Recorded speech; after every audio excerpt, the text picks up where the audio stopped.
So I would like to welcome you all to the very second cohort of the S3E Charge program. This is the open day. We will be celebrating the 17 startups that have participated in this acceleration cohort. I'm Christina Deligianni, the Programs and Policy Director of the Institute for Sustainable Development at EPLO, one of the partners in this Horizon Europe funded project. And before we go ahead with our program, I will give the floor to our director, to Mr. Spyros Kouvelis, to say a couple of words about the partnership and about the work we have been doing. Thank you. Thank you very much, Christina, and welcome to everyone. My name is Spyros Kouvelis. I'm the director of the Institute for Sustainable Development of the European Public Organization. And I have to say, to start with, that it's an honor to have you with us, and it's also an honor to have, for the second year in a row, the open day for the acceleration of very interesting startup companies that are doing impressive work on promoting sustainability. In a nutshell, the institute that we created some time ago, it started its operation in 2018 formally, but we have been working with the University of Cambridge for at least 3 or 4, if I remember, years before that. And the objective of our institute is to promote and to support the implementation of the Sustainable Development Goals of the SDGs and sustainability around the world in every way. So what we're trying to do is to really empower, if you like, public and private sector stakeholders and partners to find the tools and the ways to do it. And this could be policy work, so supporting countries or supporting institutions to develop policies that promote sustainability, but also at the same time promote the role of the private sector in making things happen, because unless there is a real business investment, technology development, solutions development, there will be a huge gap in promoting the Sustainable Development Goals. Now, this project, the S3E, in which you have honored us by participating as companies that are driving this work, is a very important one, because it does support exactly this. All of you, hopefully all of you, and I'm quite sure it will be the case, tomorrow will be leaders of companies that are doing, as we say, doing well by doing good. So you will be doing good things that promote sustainability in the sector that you're working, but at the same time, you will be providing, economic development, jobs to people and all that, which is very important. So we think that it is one of the most important things that we can do. We believe that this project is changing things on the ground. And I want to congratulate, of course, Christina and the rest of our team for the work they have done, but also to thank you for participating in the sense of the companies. I want to thank the European Union and the European Commission through the Horizon program for supporting financially this project. And of course, also to thank very much our mentors and everybody else who supported this project in leading its work to success. Obviously, when I mention all the team, I should specifically thank our colleagues from the European Public Organization. I see my colleague Lola Liberopoulou, sorry for the break. Greetings, Lola, from Dubai. And everyone else at the Institute and the European Public Organization for putting a lot of support in the work that we do. Without further ado, I'll give the floor back to Christina. I will follow as much as I can because I have to follow a very important hydrogen conference in Dubai in half an hour or so. So all the best for today's work. Thank you.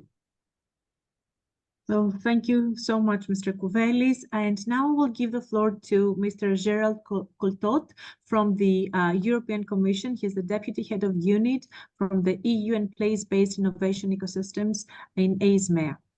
Thank you so much for being with us and for all the support that you have given us for the program. The floor is yours. Thank you very much, Christina. So good morning or good afternoon, everyone. My name is Gerald Cultot. I'm actually the acting head of unit for EU and place-based European innovation ecosystem in EISMEA. And as was just mentioned, we have the pleasure to fund this project. And for me, it's actually one of the main elements of what we deliver on the ground for Europe and beyond. So just maybe I give you a few words on EISMEA, so which is the European Innovation Council and SME agency. And as you know, the main mission is really to provide high quality support to European innovators like you, researchers, businesses, and consumers. And we basically aim to reinforce the European Union position as a global leader in research in innovation.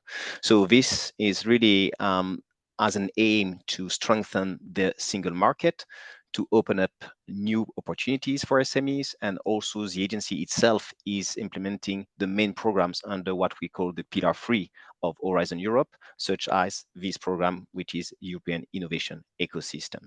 So as you know, it's really important for the Commission, and it's one of the cornerstones to deal with innovation, in particular when we had this communication done last year about what we call the NEA, so the New European Innovation Agenda. So I can only advocate for all of you to read it and to see what is the strategy around innovation in Europe. So very important document.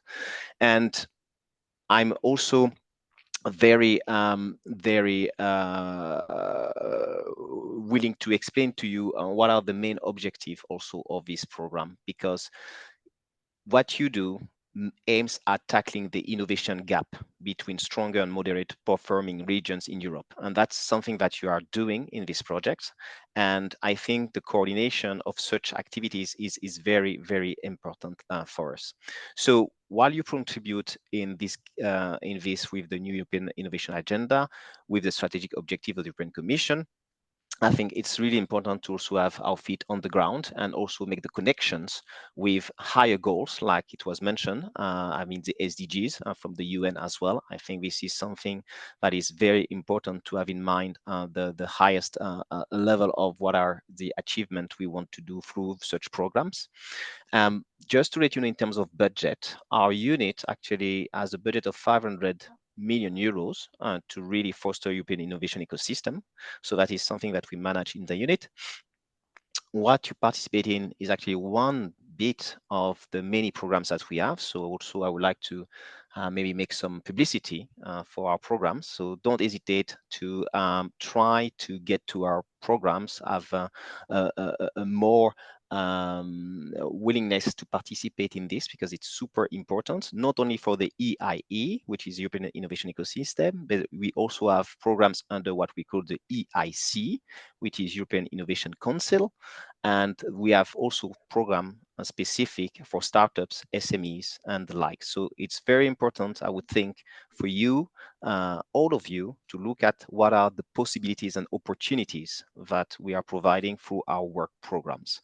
So it addresses, I would say, all layers and every single one of you, I would think, whether you're a startup, you're running this CSA, I think it's really important to always have our programs in your radar.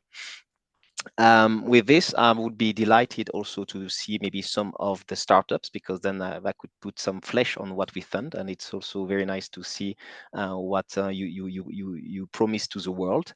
And I also hope that you will scale up, because it's not all about starting up, it's also about scale up.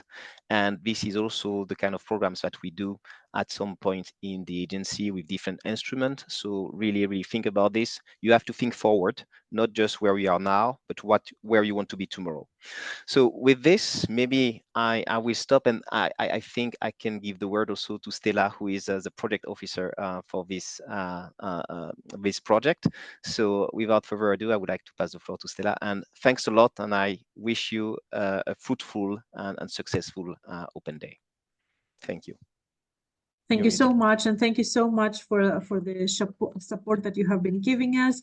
I will be explaining a little bit the program. I would like to share a few words about what S3E is, or in other words, the Southern European Entrepreneurship Engine. This is a project, a Horizon Europe project. It's funded by the European Union, and what it is, it's actually it has been created to improve the market connectedness and efficiency of research teams, startups, and SMEs working on deep tech. So what we have been doing for the past a year and a half, we have accelerated, and we are trying to support deep tech projects coming from research teams from the south of Europe, and deep tech solutions coming from startups and SMEs that can impact social development and economic growth for a more sustainable Europe. We're 4 partners: HiCTech from Portugal, IDI from Ireland, the Institute for Sustainable Development at EPLO from Greece, and Australo from Spain. We're 4 partners. What is deep tech? So for us, deep tech is a matter of risk. And what has happened is that how we have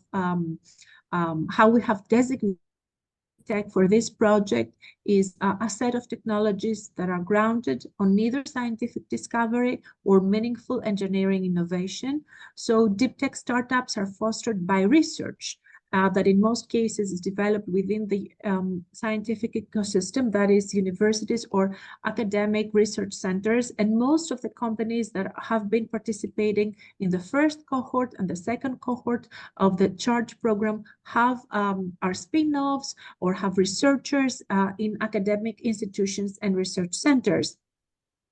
What is happening in Europe? The deep tech field is a matter of opportunity, and there's a discrepancy. However, when it comes to the south of Europe, the innovation role of South Europe, most of the countries, starting from Portugal, Spain, Italy, Greece, the Balkans, Turkey, Cyprus, Malta, these are countries that are moderate and emerging innovators. Cyprus is now a strong innovator in the last couple of years, but you see a big divide that is rounded in the origin and the funding of these startups. And there's so much growth that we see in the south. Much research is being churned out of academic institutions, but these are never translated into innovation opportunities into startups. And this is what we're trying to solve as a consortium. Our mission is to reduce the market risk for South European deep tech, and we do this by upskilling researchers to an entrepreneurship mindset. We support growth stage startups in business development. We broker access to investment. We facilitate open innovation with industry, and all the startups and the research teams that have participated and are participating in our program are contributing to the UN Sustainable Development Goals. The program has 3 stages: S3E Start, which is basically an incubation program, S3E Charge and Acceleration program, and S3E Reverse. We will have Odysseas from the Reverse program explaining the open call later on. This is a brokerage program. Charge, and this is the open day for Charge, focuses on growth stage companies. This is a mentoring program on deep tech for startups in the growth phase that want to develop a solid investment-ready business plan, that want to get access to non-dilutable and dilutable funding, that want a connection to innovation leaders and strong innovator ecosystems, and want to better understand and protect their intellectual property. So this is a 14-week program, almost 11 hours of mentoring with industry experts to develop the pitch deck and the business plan, many funding opportunities and support for application. During these 14 weeks, one of our participating companies has been successful in securing almost 3,000 euros in funding. Many have applied to the EIC accelerator and other cascading fund accelerators. We provide networking opportunities with industry leaders and other innovators, and they can showcase their startup today at the open day. And we have been contributing and supporting them with webinars and masterclasses on topics such as IP protection, sustainability, ESG, sustainable finance, branding, sales and marketing. So Charge is 14 weeks, mentoring, networking, funding opportunities, so that we have a pitch deck, a business plan, and connection to the ecosystem. So far for the 2 cohorts, we have accelerated 29 startups from all over the south of Europe. 2 cohorts, more than 300 hours of mentoring, 16 webinars, more than 40 mentors and evaluators. And in the first cohort, more than 1 million euros were secured in 1 month after the end of the program. So this is a very successful program. Participants get access to funding, get access to the EIC accelerator and services. And with no further ado, so we can start with the pitching of the very first company. Adolfo from BAUKUNST, can you please share your pitch? First of all, thank you very much for the opportunity of participating in this acceleration program. It's an honor for us as BAUKUNST to be considered in a deep tech accelerating program so important as this one, the S3 Charge. And we are very happy to have been able to participate. So I thank you, first of all, Christina, for all the help and for all the presence, and also for our mentor, Dora. It has been a very positive experience for us. And now I'm going to present our project. So my name is Adolfo Arnaez. I am an architect and restoration heritage PhD with more than 15 years of experience related to heritage digitalization and virtualization. And I'm going to present our company, BAUKUNST, in which we create digital values for heritage. We have a problem, people, we have a problem. Our cultural heritage is disappearing daily, in a daily basis. Problems like what happened in Palmyra in Syria with the Islamic State that destroyed a very important 2,000-year-old heritage, or the example of Brasilia. People, you should remember what happened recently in Notre Dame de Paris and also in the stock exchange in Copenhagen. These are heritage that got lost forever. Let's try to do something to reconstruct or to do something to preserve them. What do we propose? What if we could do something? Preserving our heritage forever, digitalizing and making it available for everyone and the future generations, because we think in our future, in our children. What do we propose? We propose a business model based on a B2G and B2B actions through digitalization and virtualization, proposing first a digital backup of the heritage so we can preventively conserve it in front of any problem, vandalization, natural disasters, and anything related to heritage loss. Our second action is virtualization, so dissemination through the creation of a web app application based in extended reality technology that makes everyone able to know better their own heritage and also able to buy it, because we want people to become part of the history of the heritage they visit, the heritage they own as citizens. We create, the first strategy is the tokenization strategy, in which we create the digital souvenir strategy so that people, citizens, tourists can buy the heritage as a tokenized active, digital active. So, through what strategies? First of all, limited NFT collections of the public heritage or public art, or any art that we can digitize and tokenize through limited collections, and also through the concept of digital souvenirs through the refundable token strategy, in which people can buy digital participations of the digital values of heritage. And what do we offer also? We consider people as heritage. You, Christina, anyone here has their own history, has their own heritage, their own places they visit, their own places that belong to them. So what do we create a digital space so that you can preserve your own memories? We've proposed the creation of virtual museums for the people that collect the monuments worldwide, and also to preserve their own memories, to the journeys, to the monuments they buy. And also, if you would like to have the physical reproduction, we offer a subscription service for 3D printing of those memories you have in a digital format. We've done a potential market analysis related to digital natives, which are the 18 to 35 years people that practically do it everything in the digital platforms, considering a serviceable attainable market in the city of Valencia and region of Valencia of nearly 5,000 million euros only in 2023, using only the consideration of the digital natives market, which is a 0.3% of the whole market of the Valencian community in 2023.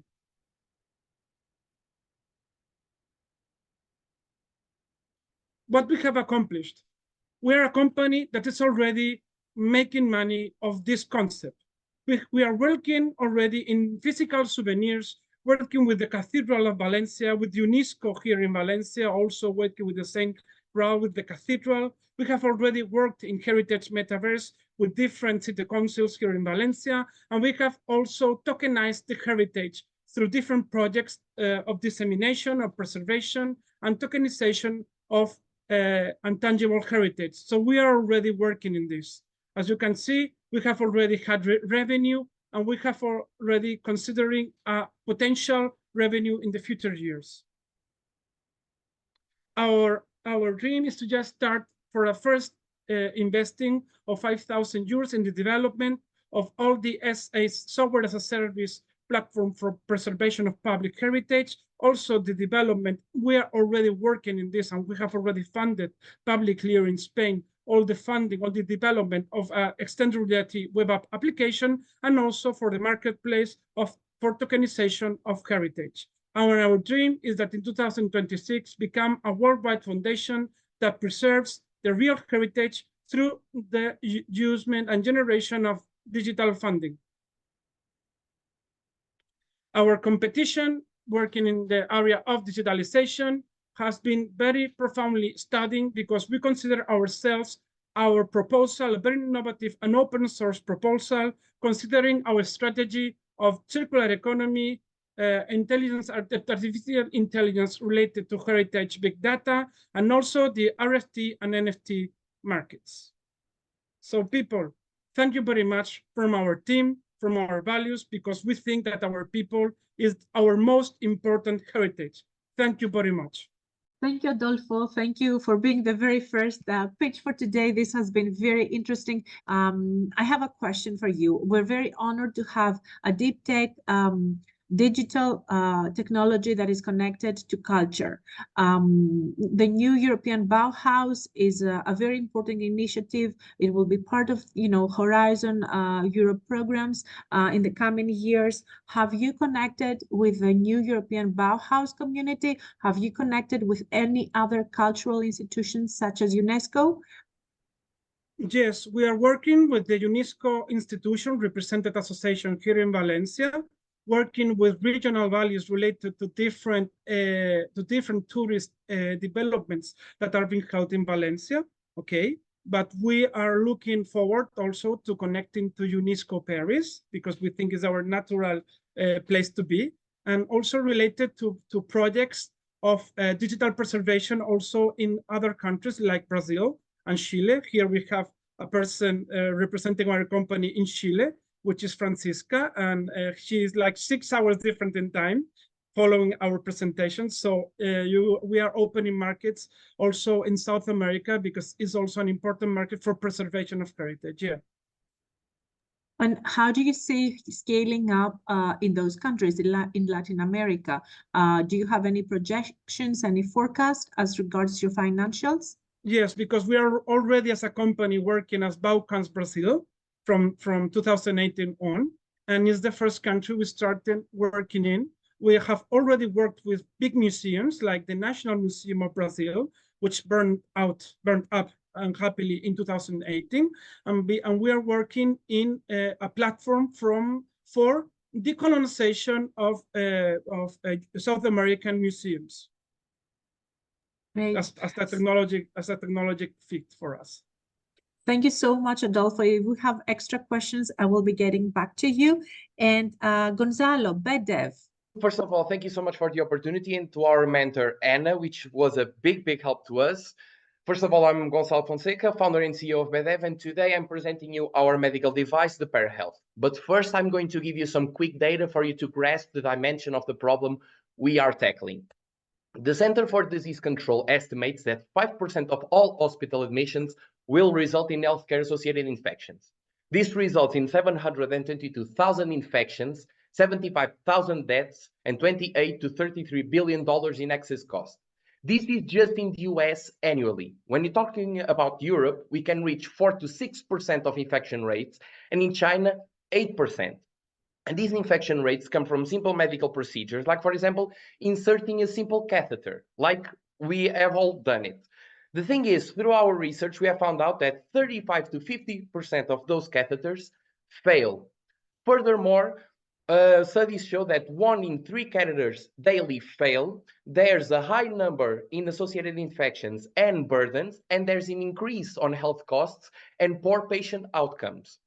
And we are talking about more than 2 billion catheters used and produced worldwide annually. So and the problem for these failure rates, for these high failure rates, is, for example, the poor fixation of the catheter during the medical procedures. So our solution, the ParaHealth, a device that aggregates itself to the skin. When we use the catheter, we insert the catheter or the needle, we lock the catheter or the needle in place, and when we are done, we unlock it, we remove the catheter and the device, and we leave an adhesive that will allow the closure of the incision zone and the disinfection of that specific area. The type of design used by our device makes it quite adaptable to any part of the human body, to any catheter size or needle, and it's reusable because we can replace each individual part quite easily if the part is damaged or infected. We are entering one of the most competitive markets in the world. There is an ongoing demand on producing new and innovative medical devices, and specific to the catheter market, right now is evaluated at $23 billion, and the prediction in 2032 is of 54.7 billion profits in revenue. And there is also an ongoing demand on producing reusable medical devices. Analyzing our competition, we see that we excel in 3 major categories. First, adaptation to other medical procedures. Second, the decrease on the contamination rates. And third, and most important, the reusable part, which our is. Right now, we already have our patent submitted. We are IP protected. We want financial opportunities to do our international clinical trials. And our end goal is to standardize the ParaHealth in every medical procedure that needs catheter and use catheters as a basis. We have 2 business main models. The first model to lease the intellectual property, establishing a royalty system and establishing also strong strategic partnerships in terms of distribution and production in key countries like the US, China, or Germany. And model B, to sell the project as a whole. The exit strategies to our future investors are 2, the acquisition of percentage of the company and through a system of revenue and profit sharing. Our financial predictions dictate that 10 years after we do our clinical trials, we will get a 21 million euros profit on average each year. Our team, myself as a bioengineer with experience on designing medical devices and business development, and Dolores Gama, my partner, a medical doctor with experience on designing medical devices and business development. We have founded BEDEV in 2020, and since then we have won several national and international contests that made us be in touch with the international medical community that gave us very, very good feedback. So as they invited us to work with them, we invite you to work with us. And as we say in our company and our motto, we are BEDEV, be healthy, and we are open for your questions. Thank you so much. Thank you so much. Can you, and it's interesting that we have you have an international team, all of the 17 startups, Francesca from Brazil, your company is based in the south of Europe, but your outlook is very international. Can you talk a little bit about, I saw an award in Macau, in Hong Kong. Can you talk about that? And can you talk about the business model, the list of the IP, how you want to proceed with that? Okay, so for the first question, we entered a specific contest, the 9 to 9 challenge, which gave us the chance to go to Macau and Hong Kong to present our project on a more international level and on the Chinese market, where we have gained a very, very good foothold, and we are talking with funding opportunities and hedge funds for us to gain a foothold. Also, our mentor Anna is talking to the other side of the world in the US, so we are gaining the opportunities in the 2 major medical devices markets in the world, and we are also talking through a German market, which are the 3 biggest markets. Regarding your second question, so our strategy in terms of IP is to lease the IP, so we will gain profits through a royalty system, okay? We want to share also the profits with our strategic partners in terms of production and distribution that we are still contacting in those 3 main countries. They will get a percentage in profit through the overall selling, and we will get through the royalty system for us to start developing our other projects that we are on developing right now. Great, great. This sounds very promising, and I'm glad that you have found the work that you have been doing with your mentor also opening up opportunities on the other side of the Atlantic in the US. This is great. You have 1 more minute. Do you want to add anything before we go to Bora and BOMENSOFT? Thank you so much for the program. Of course, these initiatives are quite important, especially on the South countries. We don't have that much opportunities in terms of, okay, we open startups, but we want to excel and be on a global stage, and these kind of initiatives are quite important. So thank you so much for the S3E Charge, and for you, Christina, also for organizing the overall event and standardizing our needs. And also thank you so much. Bora, let's go to Bora and BOMENSOFT. Thank you so much, Gonzalo. Hi, I am Bora from BOMENSOFT. BOMENSOFT is an AI company that focuses on computer vision technologies. Have you ever experienced a flight delay? It can be quite a hassle. I remember one time when it happened to me, it turned into quite an unexpected adventure. Have you had a similar experience? In worldwide, 100K flights taken off daily, with 23% of these flights experiencing delays. Of these delays, 46% are due to the ground operations. It's estimated that by 2030, these delays will have an economic impact of $16 billion. Eurocontrol aims to reduce this rate by 23% through the integration of new technologies like us. As you can imagine, managing the delays and issues of this magnitude can be challenging. Non-real-time observation and uncount valuations can need insufficient control. BOMENVision provides an AI solution that watches turnarounds in real time to understand what is happening and offers predictive analysis to better manage operations. So where can it be used? Inside the Opera area, you can make personal protective equipment control, restricted area controls, vehicle controls, operation time controls, and FOD controls. You can see the systems working in the background on the screen. Our algorithms first detect and tracks elements such as bridges, catering vehicles, cargo gates, and reports real-time delays to the relevant units, from door open times to fueling and GPU connection times. On this dashboard, you can see which gate is in operation, detailed reports of operation times, and visual confirmations. You can also obtain database reports, carbon emission reduction. There are 40K airports in worldwide. Our project viable to 36K of them. In our service area, we have 22K airports, and within 2 years, we plan to reach the market size of $20 million. Of course, we have competitors, both direct and indirect. Our main difference is that we offer custom licensing and early warning system, and we are focused on optimizing the process and reducing carbon emissions. We set up with an R&D project funded by Turkish government. We have accepted NVIDIA Inception program. We have also a branch in London, and we are working with Istanbul Airport right now. We are a part of Microsoft Founders Hub. We got 3 awards, Big Bang Startups Challenge, Takeoff Startup Summit, and Fraport South Airports with this project.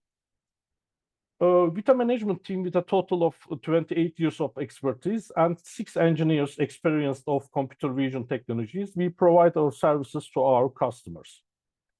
Our revenue model consists of platform licensing, software as a service, and we are looking for 5 to 100K investments. If there is a question, I am happy to answer. Thank you. And my question is, how did this idea of the technology came about?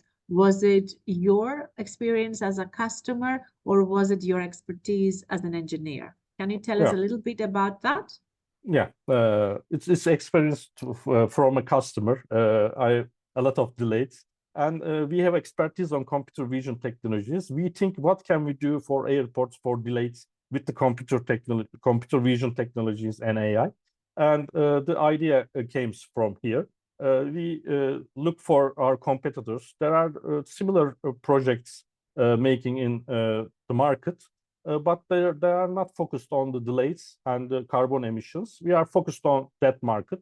It's a lot of niche, but it's a good sector for us, for customer success, for carbon emissions, or for operational excellence.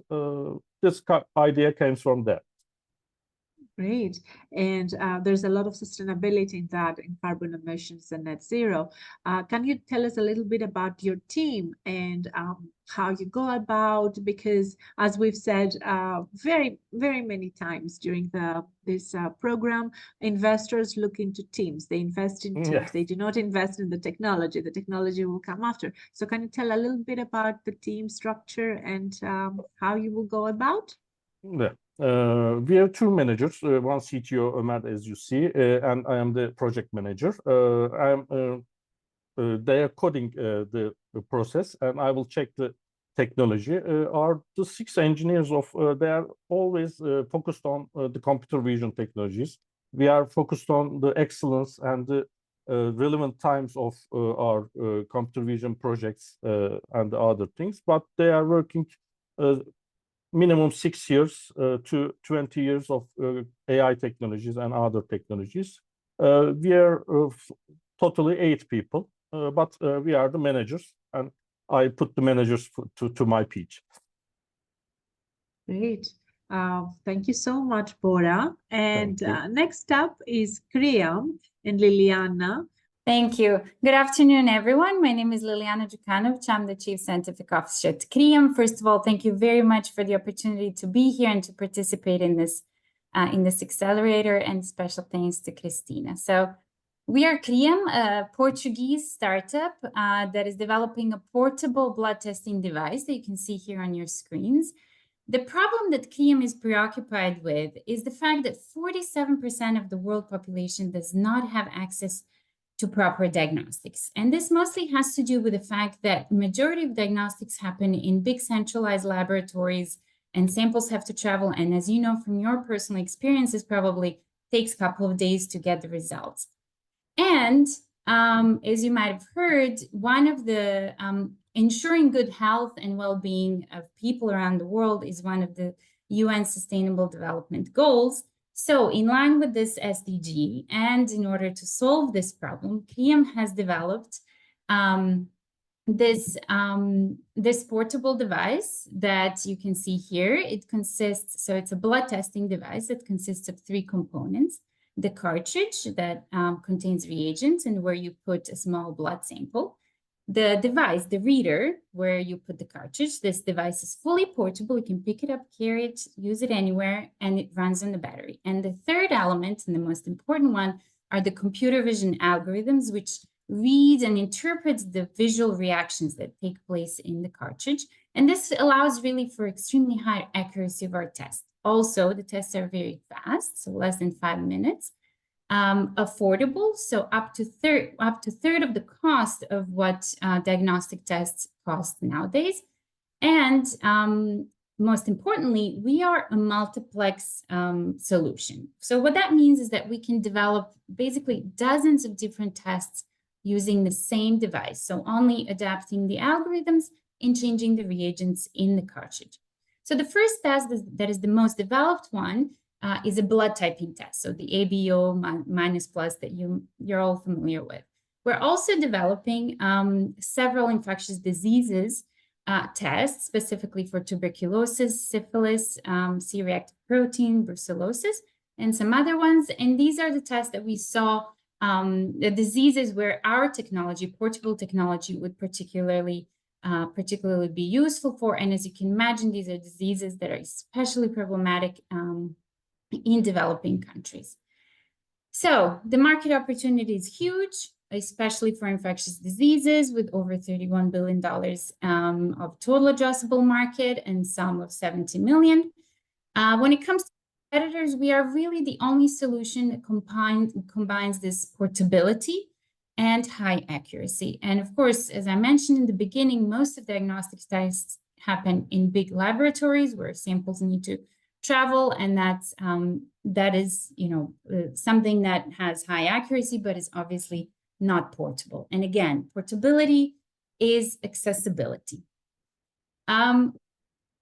What have we done so far and where are we going? So we have developed a working prototype. So what you've been seeing on the images is our prototype that we've used to validate our technology with blood typing solution. And we've done this with over 1,000 samples, demonstrating accuracy of 99.2%. Our technology is also patented in Portugal and in the US, EU patent pending.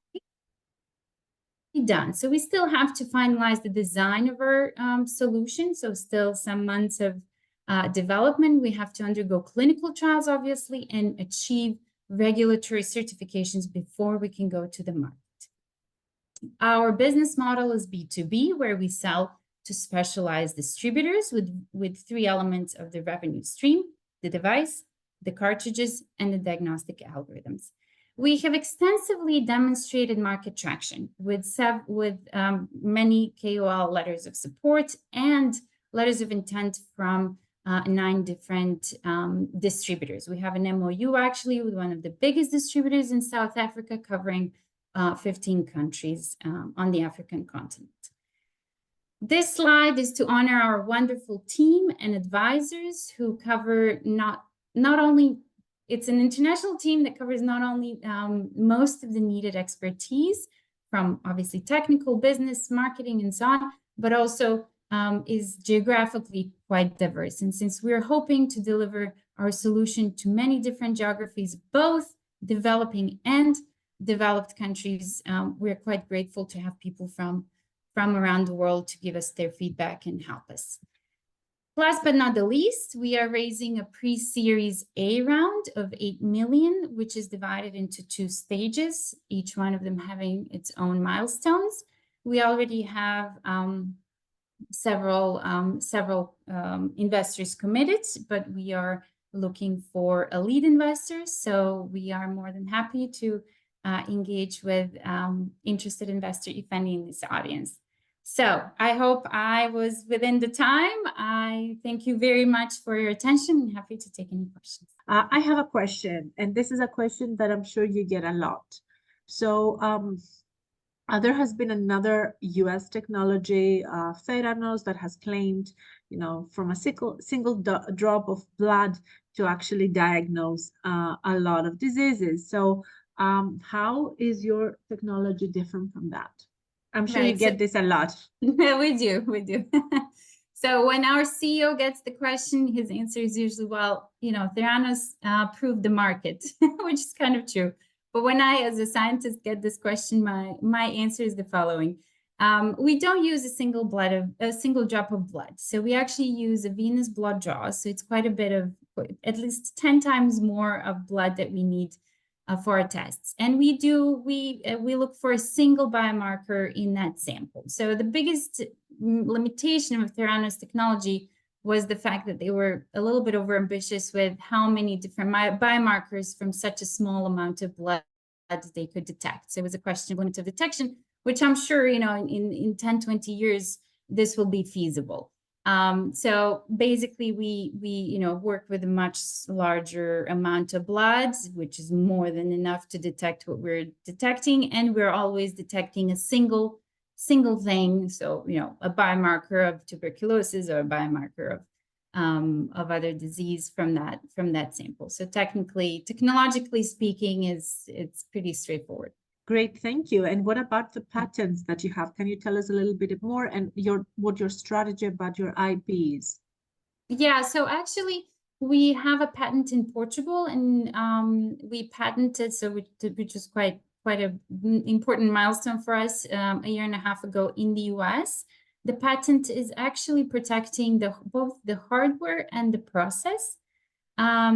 So interestingly enough, maybe this is worth mentioning here in this audience.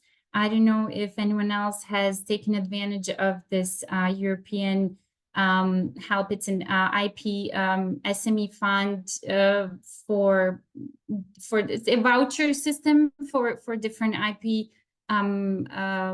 services. So there was something called IP scan. I see some people nodding their heads, so hopefully, so maybe people know about this. So we will actually be doing this IP scan with Portuguese IP attorneys to strategize further, because what we're doing now is we're developing new tests. So even though our system as a whole is protected, we do think that we could expand our patent portfolio by patenting these additional tests. So every time we have a new test, we think there's a way to protect that as well, so that we, grow our patent portfolio. So that is the EU patent is pending.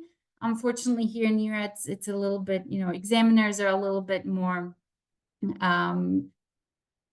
it's a bit, the process is different. Of course, it depends who you get as an examiner, but we're actually right now in the process of responding to some of the examiners' comments, and we hope with this one that we should obtain the patent. Great. That sounds amazing. Thank you so much, Liliana. Next up, Miglena from DataFruit IIoT. First of all, thank you very much for your help. As someone coming from sales, technology sales, I really appreciate the set of skills that I have completed within the program. That was probably the most powerful 3 months that I had recently. Thank you very much. I really appreciate your time, your facilitating help, and the help of my mentor, Svetla. Archimed IoT X DataFruit is the industrial IoT platform, which helps any small and medium manufacturer to scale up. How to scale up? How we are integrated solution consisted of hardware and software platform as a service. The hardware is that big. You can see it here. It's mounted in the industrial management boxes in within the manufacturers, most of which are producing via production lines or press production. These are our main customers, as well as we have a high domain in hydropower plants, and we're actually currently discussing an opportunity to become a white label solution for one of the largest telecoms worldwide for the industrial IoT in terms of hydropower plants. So we can go to the next slide if you don't mind, and where I explain our knowledge and experience. Actually, our helping organizations, David Holding, which is 30 years old, both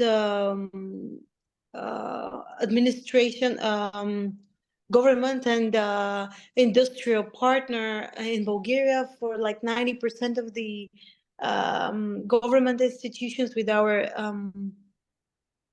EDMS, which is workflow and document management. We help people become paperless and truly digitalized, if I may say so, which helps as well as the industries who are equipped with a whole cycle to shorten their technology processes into very intuitive, ad hoc, and pre-defined processes. We can go to the next one, Christina.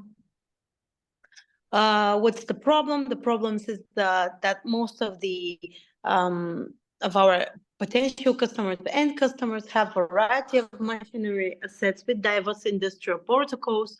Industrial protocols are not able to, most of them are not able to communicate with the next generation, which ends up towards a closed system that can't be entered. And our solution with the integrated SaaS model helps them to get into a solid environment, to put all of their assets and feed them onto one intuitive background. It's a web application where they are able to even have tools to predict future events, to save them lots of money. Some of our use cases. So as I mentioned, we create solid environment for all of the machines. So we're able to communicate and extract machine data in order to find trends for tendencies. The team is small and flexible. It's an in-house built platform, and we do not use any external technology. We reach the customer directly to help with their custom problems. So the market is huge. It's over 800 billion by 2032, and in 2023 it already reached 255 billion. What we could address here, as we're placed as an industrial integration leader, and we want to spread that through our Siemens partnership through all the European countries, US and UK, as well as Vietnam. Sorry, can we go to the other slide? Yes, the use cases? No, the next one. This one? Yes, that's what I have been talking about. So we are, as I mentioned, through our Siemens partnership, we're planning to expand and to address something between SOM and SAM markets. Of course, we have competitors. Our competitors are some of the largest leaders in like Gartner, like Verma, like EBA. Most of them are really specific, and where our advantage is that we actually are able to place this within a whole workflow and address and trigger issues to directly instruct service teams to react on time with predefined plans for service. So this way we help organizations save a lot on emergency costs, as well as to save on production time. If we could skip on the next slide, you can see our business model. We are software as a service, as I mentioned. We have the hardware as well. So we currently charge 500 euro for the starting plan, which is monitoring and visualizing of the data. We have next level as well, where we start when we gather machine data and we are extracting into meaningful patterns for the customer, and we want to be there. So this is where we need money to invest. We need around 1 million euros, so we could hire experienced, not just AI team, but mechanical background, like engineers with higher degrees, so they could help us understand the trends that are very, very important for vibration, for seasoning, and for other trends that we're already gathering and want to understand better. We have a very good ratio for the customer lifetime value to customer acquisition cost. One of our customers, like with the previous version, like 23 years old, a software that hasn't been even updated and still working. That's another product of our portfolio. If we could go to the next. Yes, Meglena, you don't have a lot of time, so. Yes, this is actually our last slide, where our team is. We have 3 people currently, me and my colleagues from the IoT crowd, as I like to call ourselves. They are into the data, and I am everything business that I like to mention. We have a non-executive advisory board. That's the founder of David Holding, Baludinev, with huge experience in industry, and Stoichnev is CTO, and he's also Revolut ambassador and Bulgarian market. So pretty much that's it. Thank you. We can meet in Munich. That's our event, next event that we're going to be in May. And if you have any questions, do let me know. Thank you very much for your Great. time. Thank you so much. Thank you so much, Miglena. Can you tell us a little bit about the countries you operate? You're based in Bulgaria, but can you tell us the countries you operate in? We had our first pilots in Bulgaria. Obviously, we have a lab. We're working together with the hydropower plant integrator that gives us a very good insight on the particular cases with the hydropower plant. So related to our next step with the first addressable market that we're about to reach, we're ready to make a proof of concept in the DACH region. That's going to be our let's say first market to make the proof of concept now, except of Bulgaria. We operate in Serbia and in Chile, where we have integrations, but we're willing to concentrate on the largest green power countries like from the DACH region. Thank you so much, Miglena. And let's go to another company from Bulgaria, Inna from Rosey Smart. Okay, hello everyone. I'm Inna and I'm co-founder of Rosey Smart. Together with my sister and business partner Rosita, we are coming from the land of roses, Bulgaria. Bulgarian roses are our national symbol and our pride. I'm a mother of 2 toddlers, a wife, an entrepreneur, and I'm playing multiple roles every day. And this sometimes is really stressful and exhausting, to be honest. And I don't have time for self-care. And I'm not alone. 1 in 4 women report anxiety. Up to 30% of women suffer from digestive problems. For all these women, we provide rose-powered food products to support, in a natural and a tasty way, women's physical and mental health.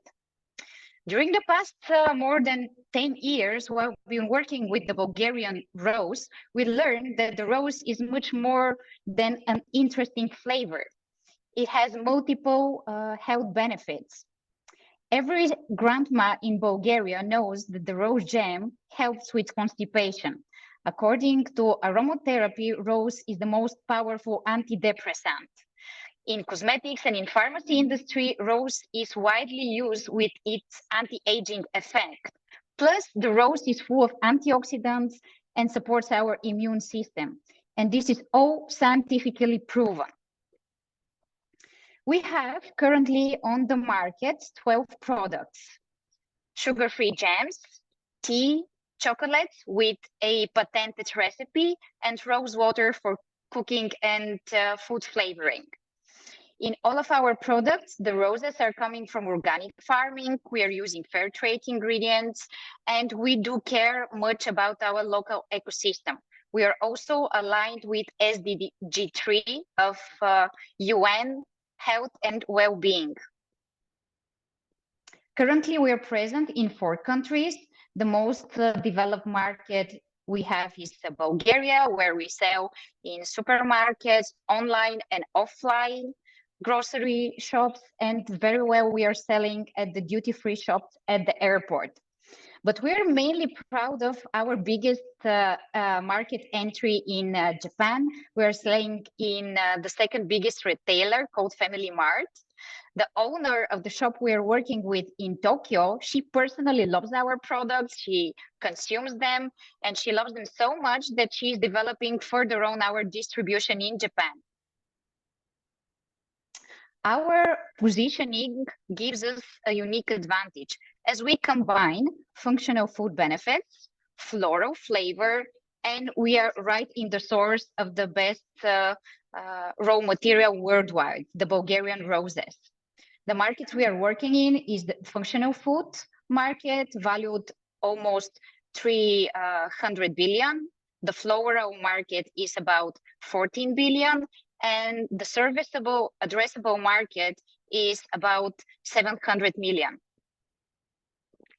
In 5 years, we will be over 2.5 million euro, mainly from first priority export markets, which are Japan, the United Arab Emirates, and Europe.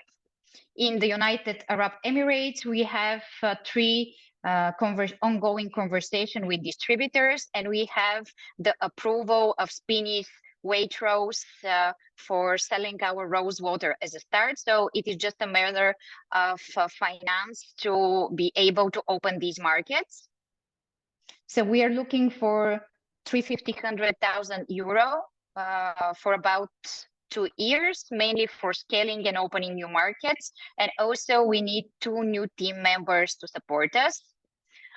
Our core team currently consists of me and my sister, me with 12 years of experience in sales, export, import, and customer service, and Rosita with 15 years of experience in marketing, branding, and design. We have as a support also a nutritionist, 2 very well experienced sales agent for export, and an IT specialist. You're all welcome to try our super tasty rose products and feel good. Thank you. Thank you, Ina. So, and congratulations on on making it big in Japan. But my question is, because this is a deep tech program that is also aligned with the Sustainable Development Goals, you told us that your technologies are and products and services are aligned to SDG 3, which is well-being and health. How much of your work is R&D, research and development and innovation? And if you get and when you get an investor, how much you will be investing in R&D?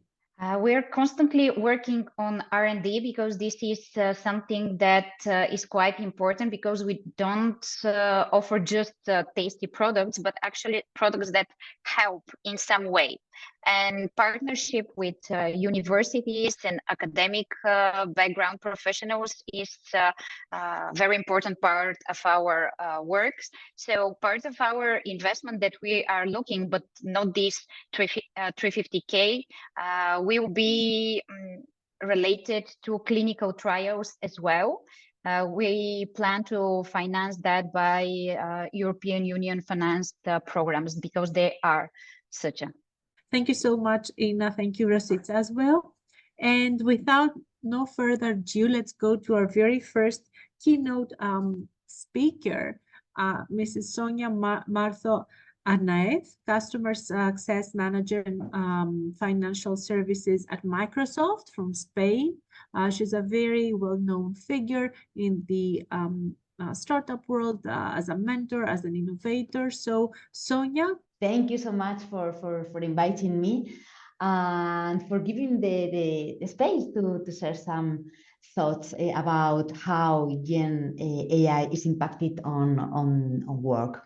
So first of all, as we are going to spend some minutes together, I would like to introduce myself. Well, I'm the one in the photo, the rest are my family.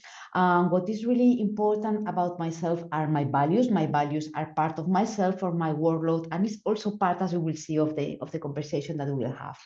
I'm a person that the team is absolutely important for me. And well, I have not shared that I'm a runner. I love running marathons. I have done London, Chicago, New York, and Madrid and Berlin. And although I run alone, I need the team to make it real. I need to feel the passion for any of the projects that I do. I love to face challenges. I need to make things with a proposal and to make impact. That's one of the reasons why I feel so close to the entrepreneur ecosystem. And I love learning, so that I'm here trying to share something, but also learning from this community and from all of you. So now I'm more professional. Well, I have a long experience in different areas, not just on technology, but also on petroleum, of supplies, and taking all these inputs. I think that is important. What I really like is working with people and taking projects from one side to the next level. And based on my background, I quite expert on partner ecosystem, entrepreneur, as I was leading the startups program in Microsoft and working with more than 2,000 startups.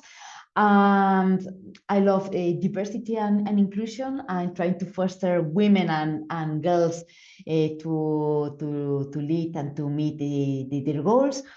Well, that's part of me. So let's, what I have prepared for you is an overview on how GenAI is impacting on the workplace. So then you will be able to see where we are, where we should be. So with your solutions, we'll be able to help the organizations, the society, and also the economy to achieve their goals. So with the balance between the human-centric and the technology, security and compliance would be, in my opinion, the key pillars that you will be able to shine on the new era of AI. So, how is transforming the work? The first point, we all know that AI is completely transforming the way we work.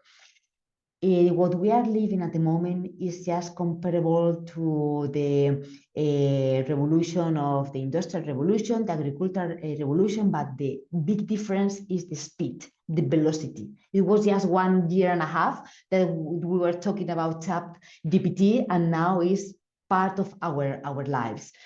The piece of work has increased exponentially. We will see now some studies that we see that multiple channels, multiple communications, multiple noise. And that's one of the main problems, that we are not able to differentiate what is really important of what is noise at the moment.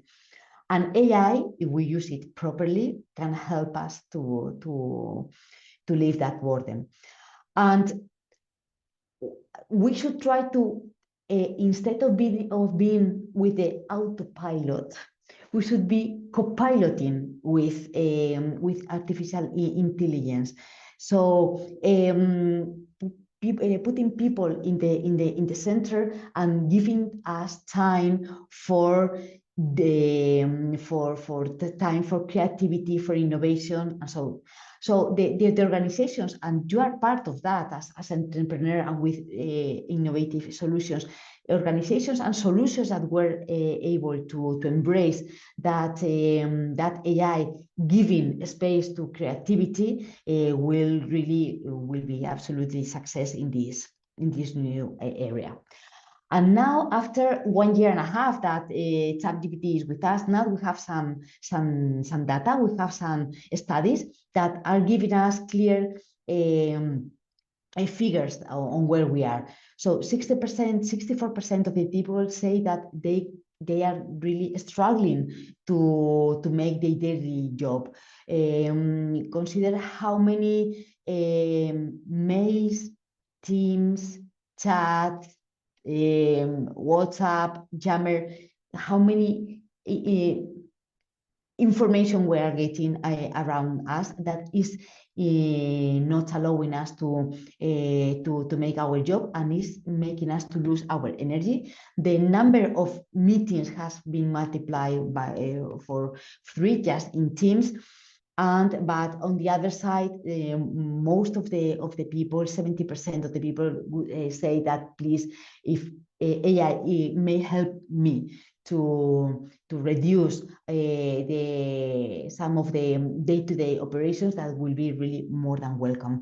And when we have asked the CEOs how they would like to use the AI, most of them, they say that they will not use it to reduce the headcount. They would really want to use it to improve their productivity and to improve a different way to work for their employees. And I would like to include here some of the concepts, the digital debt. The digital debt, how it's costing us the innovation. So we have been talking about the continuous interruption, and all of us will receive some colleagues that tell us, have you got a minute? It's never a minute. It's never a minute. The interruption is continuously.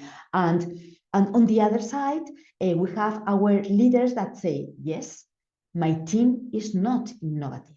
They don't have time for innovation. And the 5 obstacles for productivity, they are clearly identified. Having inefficient meetings. How many meetings have you got without an agenda? 99.99% meetings do not have agenda. We attend 2 minutes, and even we do not know we should or we should not participate. And at the end, we don't have clear actions to be done, so that from the beginning, the productivity is not well set.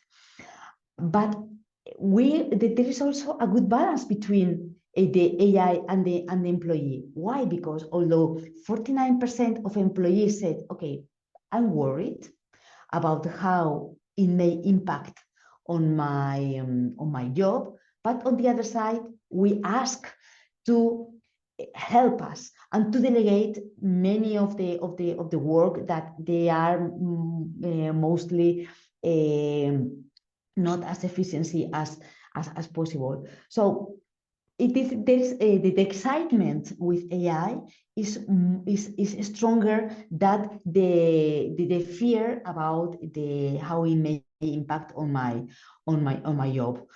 And also working with AI, it can improve our creativity and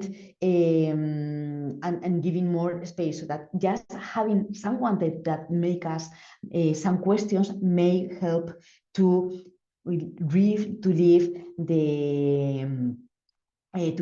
its non-productive work. And when we ask employees, how would you like to work in 2030? 2030 is in 6 years. Most employees say, I would like to make my job in half time and dedicate the rest of the time to learning, get new skills, and to be really to dedicate more to work smarter for that. And it is really important that working with AI will be as natural as working with PCs, and it's part of our life. And it's not just for technical people, it's not just for people working with AI, it's for everyone. So which will be the skills that will be more valuable? Critical thinking, analytical judgment, complex problem solving, creativity. These are the key skills that will be more demanding. And what it really requires are new paths for learning. It's not the same way for learning of a junior a person with more seniority, and also the learning path should be different, because I like to consume the learning in a different way that any of you has in a different time, and should be absolutely custom. And this should be considered. And roles and responsibilities of the work must also progress and must also evolve. So the path is what we are going to see. Is what I have shared with you at the moment is as is at the moment with an AI that is now a reality, and how we are burdened with a lot of information, and we know that we are not efficient enough, and how we propose to work with that. And I would like to mention this quote from Gerald Cultot, from BP, that AI is not another tool. That's really important. It's not a different way of doing things. It's a fundamental change in the environment, and it has a very important responsibility from the leadership team and all the employees, and it's a cultural change. So this is one of the first things that I would like to share. We should invest in people to reinvent the work, so that it's not just improving the productivity. All the value change will be impacted by the AI, and that makes that the change is, and the velocity is absolutely exponential. And the way that's really one of the more important things. But on the other side, we need more human-centric processes, so that this is the evolution that we must that we must experience. So if we are able to leave some of the unproductive tasks that we are doing, and we are able to be closer to our customers, that will be the great balance, and that will have a very strong impact on the business. Then it will have on the business, on the economy, and on the overall society. So that this is one of the first economic upsides that we see that we can achieve for 2038. Is really very close. If we are using it in a responsible way, this is the explosion that we can reach. And all of you with your proposals are absolutely part of that. Lead and learn in new ways. Leading. When we have asked the leaders, they say two or three of them say that they don't feel that they have all the skills to lead in this new era. And that is really very important, because leaders must learn, they must be permanently learning to lead in a different way. And also the studies share that although 95% of the employees say that they trust that AI can help, they don't trust on leaders, on their leaders and on their organizations that were able to do it. And this is when we must find, and leaders working with employees must find a new way of leading new companies with new roles and reshaping the job. So reinventing the job. So here you see, imagine that this is a workflow of groceries, where how are we doing today? Today we are knowing the customer, we are profiling, we are including in our that we're trying to capture. This is the situation as is today. So with Gen AI, you will see that it is evolving, so that we should identify growth spaces.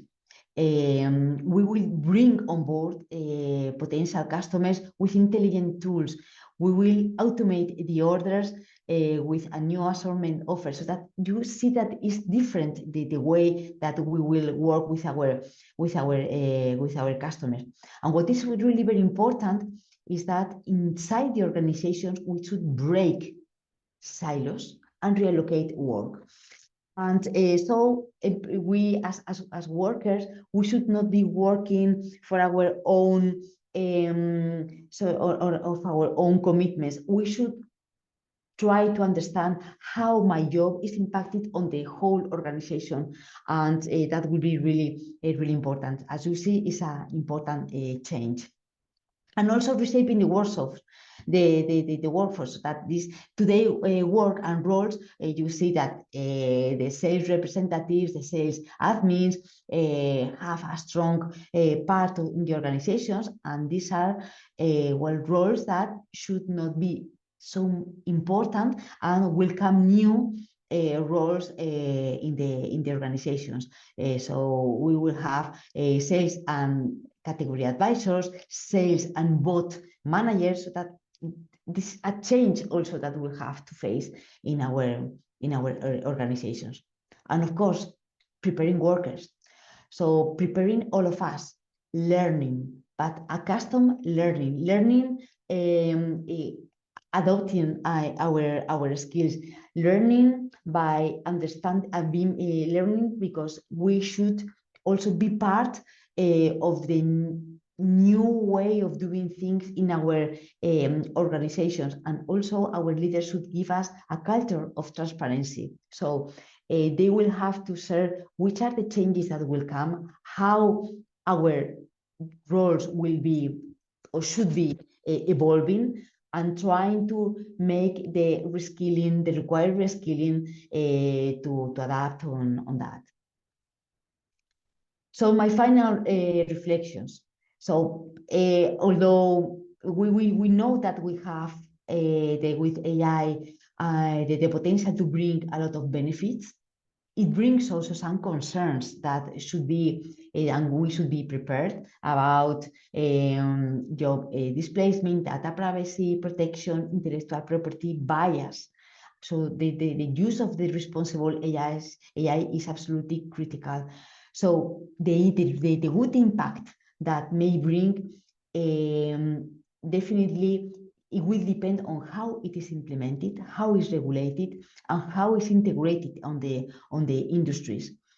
And well, a key message for all of you, the entrepreneur and the startups that you are here, that is, I think that you have a huge potential, a huge opportunity to get the best of the human creativity with the artificial intelligence, because you will have a relevant part, and if you are using it with compliance and with ethics, you will be definitely a star that you will shine in this new era that all the companies should embrace to subsist, and you have the flexibility, you have the innovation, and you have the passion and the human-centric to make it real.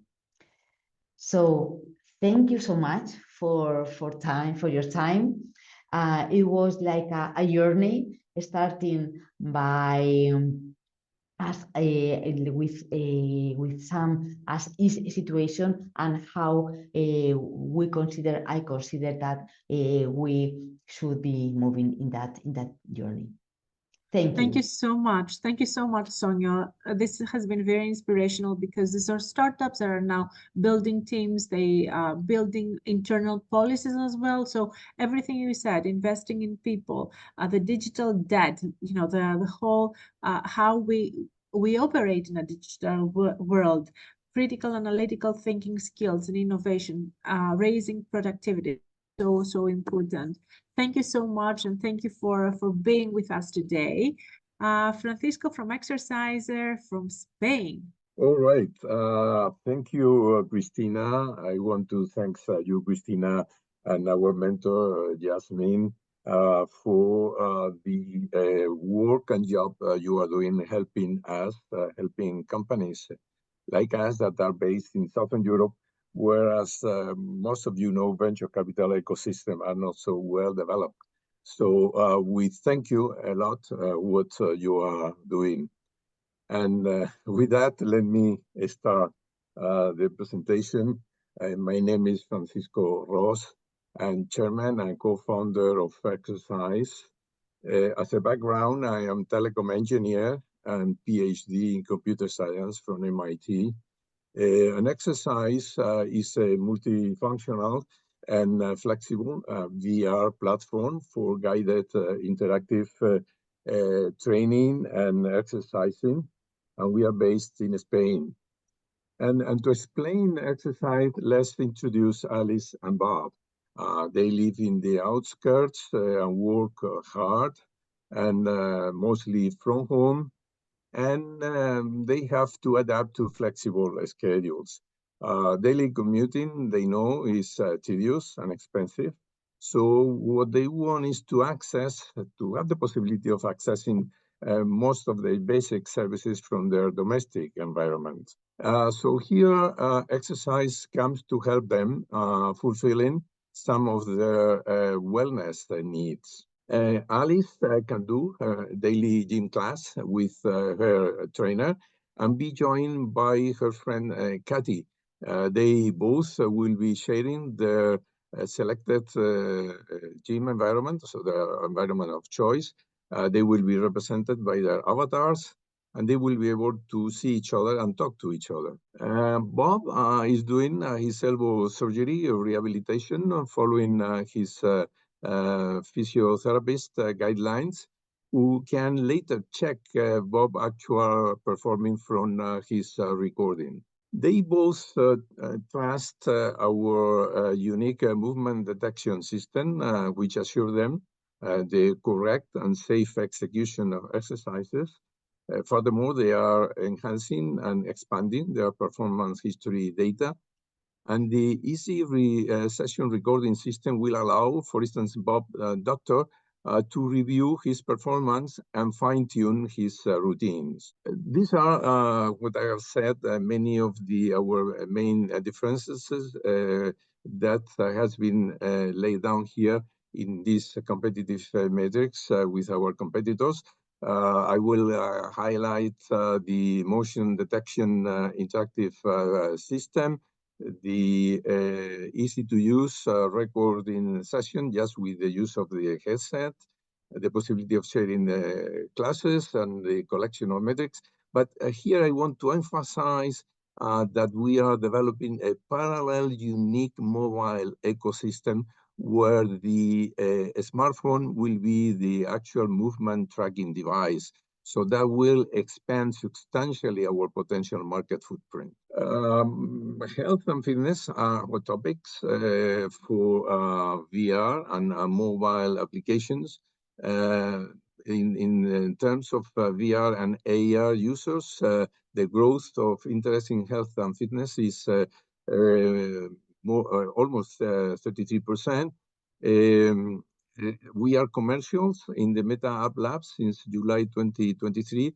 And in terms of B2B, 1/3 of the population will need some rehabilitation. So we think we are perfectly fit for sedentarism and obesity fights, for many chronic disease rehabilitation. This is a small financial table projection.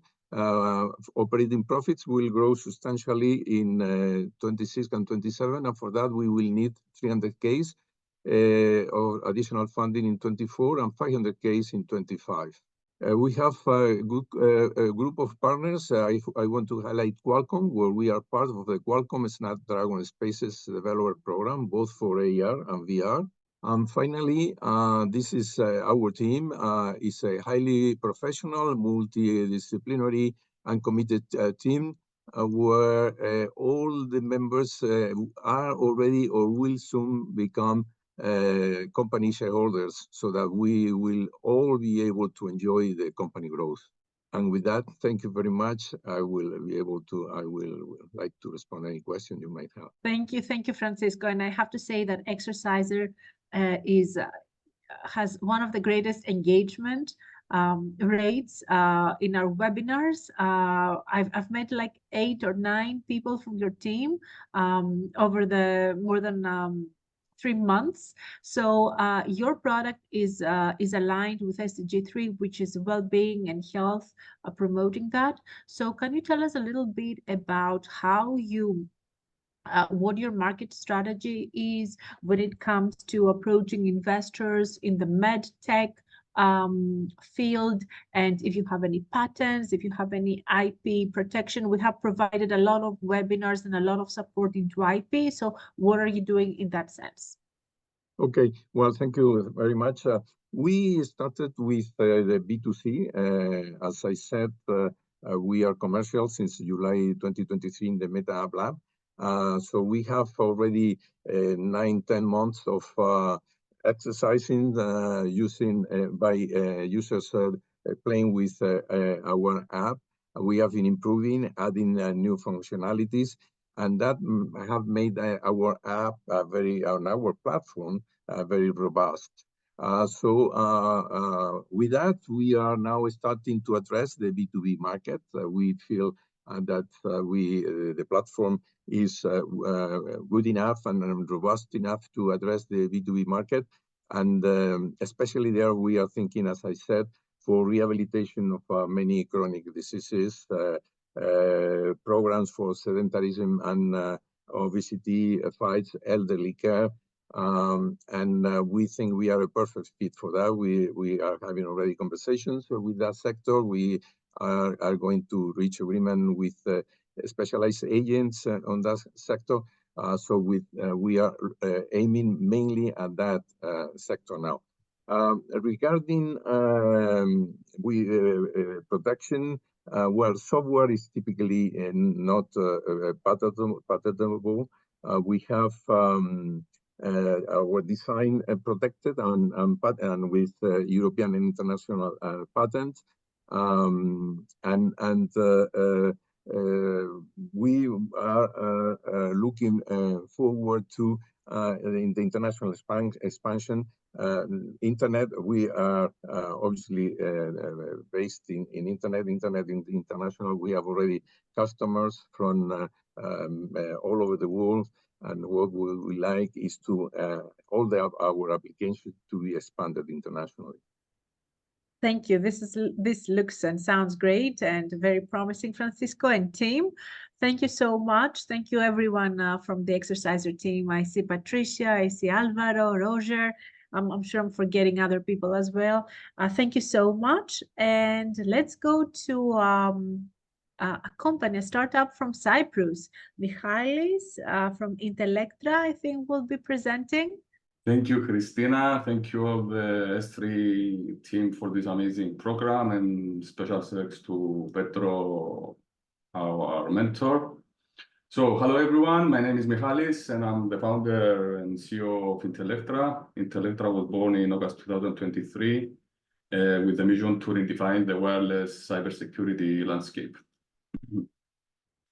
So imagine our critical infrastructure, power grids, water treatment plants, transportation systems, all interconnected by wireless networks. But a single breach could be catastrophic. While this setup is efficient, it exposes us to significant risk, with current centralized security solutions often neglecting wireless threats, struggling with inaccurate detections, and have serious privacy flaws.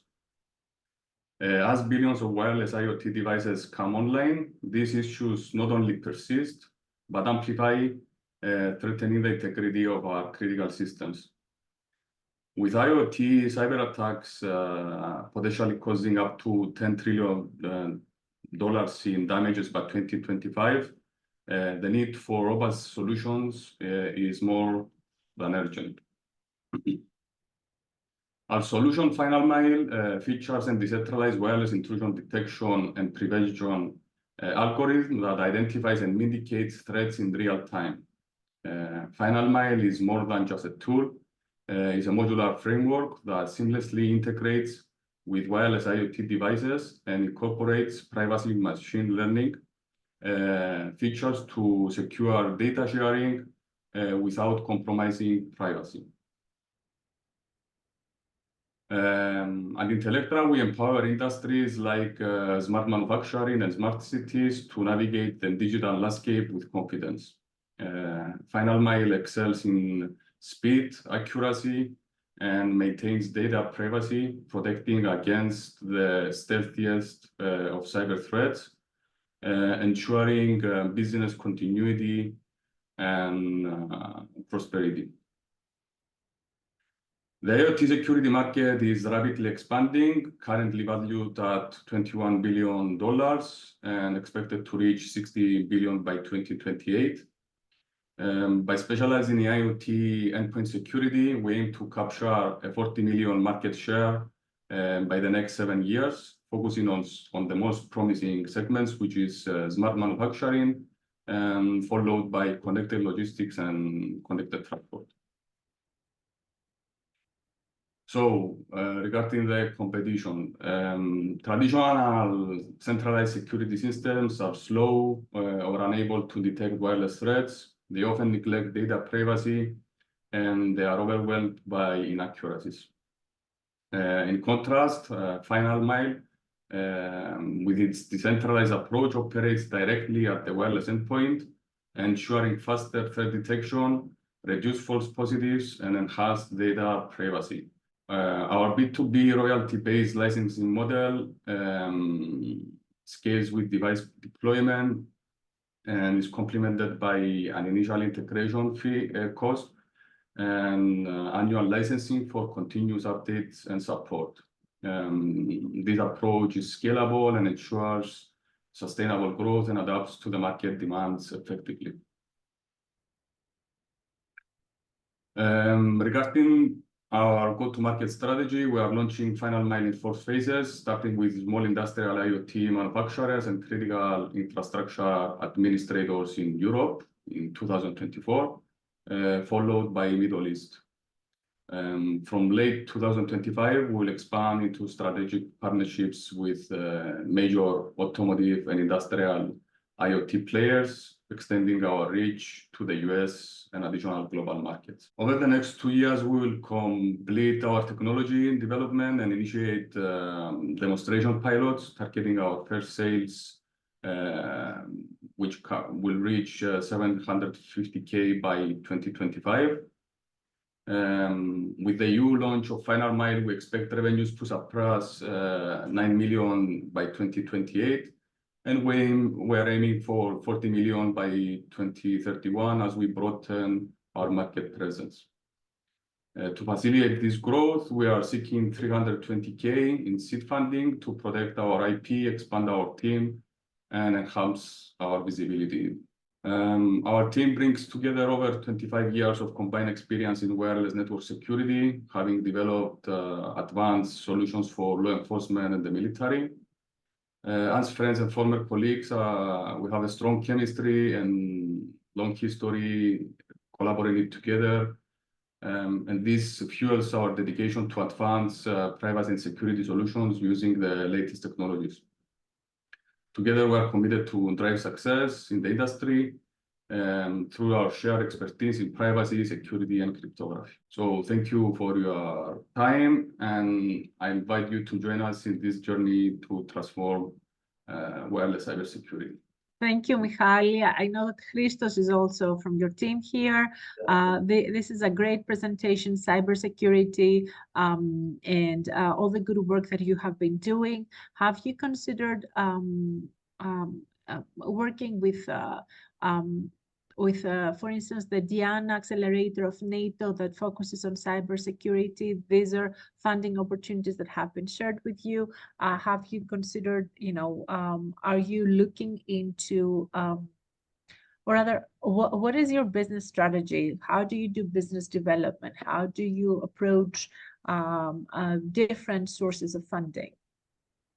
Okay, actually, we have a lot of this interest from the military sector, let's say. Unfortunately, Indiana is for NATO member countries and Cyprus is not.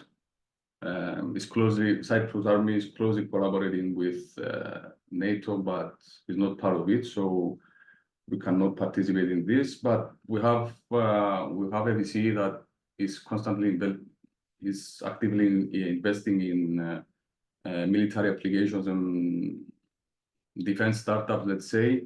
And we are in contact with them. They are very interested for our solution because it's dual use. And at the same time, we're trying now to initiate a partnership with a major industrial IoT manufacturer in Europe. We are planning to run a pilot with them. And this is more or less the direction right now. We also have an interest from other venture capital fund here in Cyprus, a local one. And yeah, the problem with cybersecurity market is that there are a lot of regulations. So especially with the military, right now, the defense ministry here in Cyprus, they want to run a pilot with us, but we have all these regulations, security clearance, and because we don't have our own premises yet, we're delaying it a bit. And right now, we're searching for somewhere to host our operations and be able to proceed, let's say. Best of luck, Michal and Christo. Thank you so much for being part of today's Thank you very program, much. also being part of the accelerator and actively engaging with it. Thank you so much. And then we go to Zoran from North Macedonia. Good afternoon, everyone, and thank you for this great opportunity. My name is Zoran Nasteski, one of the co-founders and CEO of Cupic, which is the company behind the brand of QX. I'm here today to present an innovation that will redefine the way Europeans connect and interact with brands.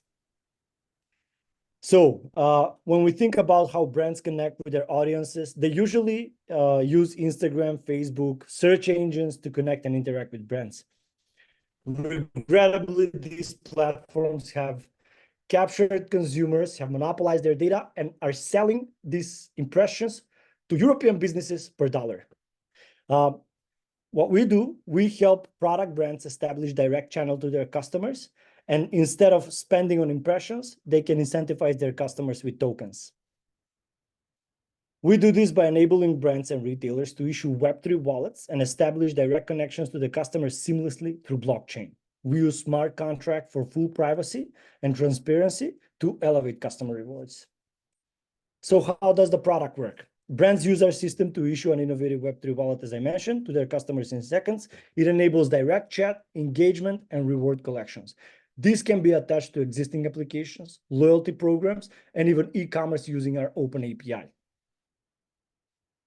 So the system that we provide to the brands is offered as a software as a service or a wallet as a service to build and manage their Web3 presence and digital assets.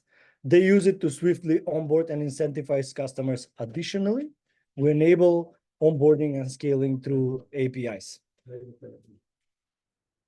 There are few competitors in the market. And the Web3 loyalty market is scaling pretty fast. Some of the companies have recorded 500% growth year over year. What we do different than these competitors is that we integrate some of the big corporations like Microsoft, Oracle, helping us to focus on the real value that Web3 provides and quickly integrate with the enterprises. This is what makes us really competitive. The market, as we are looking at right now, almost half of the world participates in loyalty and loyalty engagement. And the European market is showing impressive growth of 80% year over year. In addition to this, thanks to Web3, it will grow to 60 billion euros in just 2 years. So we are not just about business. What's good about the Web3 and the loyalty is that we can, through our open API system, we can enable small businesses to thrive the way big corporations operate. We can enable small developers to create their own applications, to power local communities, local creators like fashion retailers, small fashion brands to thrive as fast as big brands. The team is international. We've been employing across Central Eastern Europe. We've been working with the experts across Central Eastern Europe, including Poland, Slovenia, and some experts in Austria, some experts in Dubai is helping us build this brand and scale across Europe as fast as possible. Some of the top players in Europe have already invested in the first round, yes, short about, we are raising $500,000 right now. By the end of this year, as you can see, we are already working with major brands like Coca-Cola. We just started preparing for a pilot with Banca Mediolanum and 2 shopping brands, shopping malls in Poland and Romania. Growing, but still really careful on employing across diversified countries. This is really important for us. And next year, ladies and gentlemen, we have a vision that we will create and not limited. And thanks to this program, thanks to our mentor, which right now is kind of morphing into a partnership. Behind the loyalty, as we see it, is not just product brands. It's not just Coke. Cities are also brands that have been present on social media to attract tourists. And there is a huge opportunity that we are looking into. But if you're interested, please follow me on LinkedIn. We will be announcing In few weeks, some great opportunities that we are planning for the tourism sector in Athens, some great pilots that we have in mind. Our vision is to launch a coin for brands and for tourism as well. 2026 is envisioned as the first travel and loyalty coin in Europe for the European consumers. Thank you so much. Thank you so much, Christina, for the great opportunity, and looking forward to staying in touch and growing this business. Thank you so much, Zoran. This is great, and I'm really, really glad that everyone is working. All the teams are working greatly with their mentors. A big shout out to the mentors that have been helping you over these 14 weeks, and the evaluators that helped us in the very early stage of the program to evaluate the projects. So my question to you is about your team. How is your team structured? How do you work together? Do you have an advisory board? Exactly. So yes, one of the team right now, we are focused on development team, and interestingly enough, we have a huge chunk of the company left for advisors and for experts in the blockchain industry. These are the first employers, the first movers, and we are still onboarding across diversified lines. So yes, we are structured as a development and executionary board and as an advisory board, but still open to hiring more experts across Europe and across the world as well to help us grow this company, because this is an intellectual output company, and we believe in people with a great intellectual output.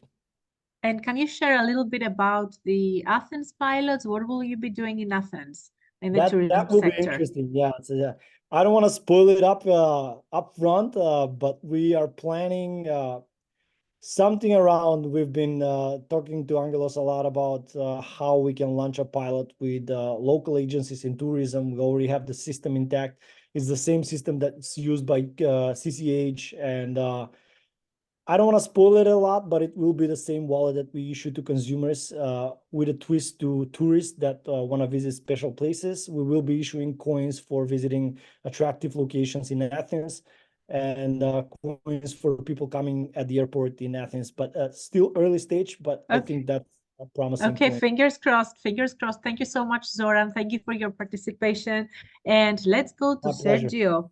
Sergio from MOVEN. Hello, everybody. Thank you for the opportunity. My name is Sergio. I'm the CEO of MOVEN. What we do in MOVEN is to help the cities and their ecosystems in order to have access to valuable information to accelerate the shift towards sustainable cities. Today, we have really big problems concerning the cities. We have started working in the field of mobility. That is the main one for sustainable cities. So the EU Commission, they have set ambitious goals and strong regulations, accompanied with really big levels of investment.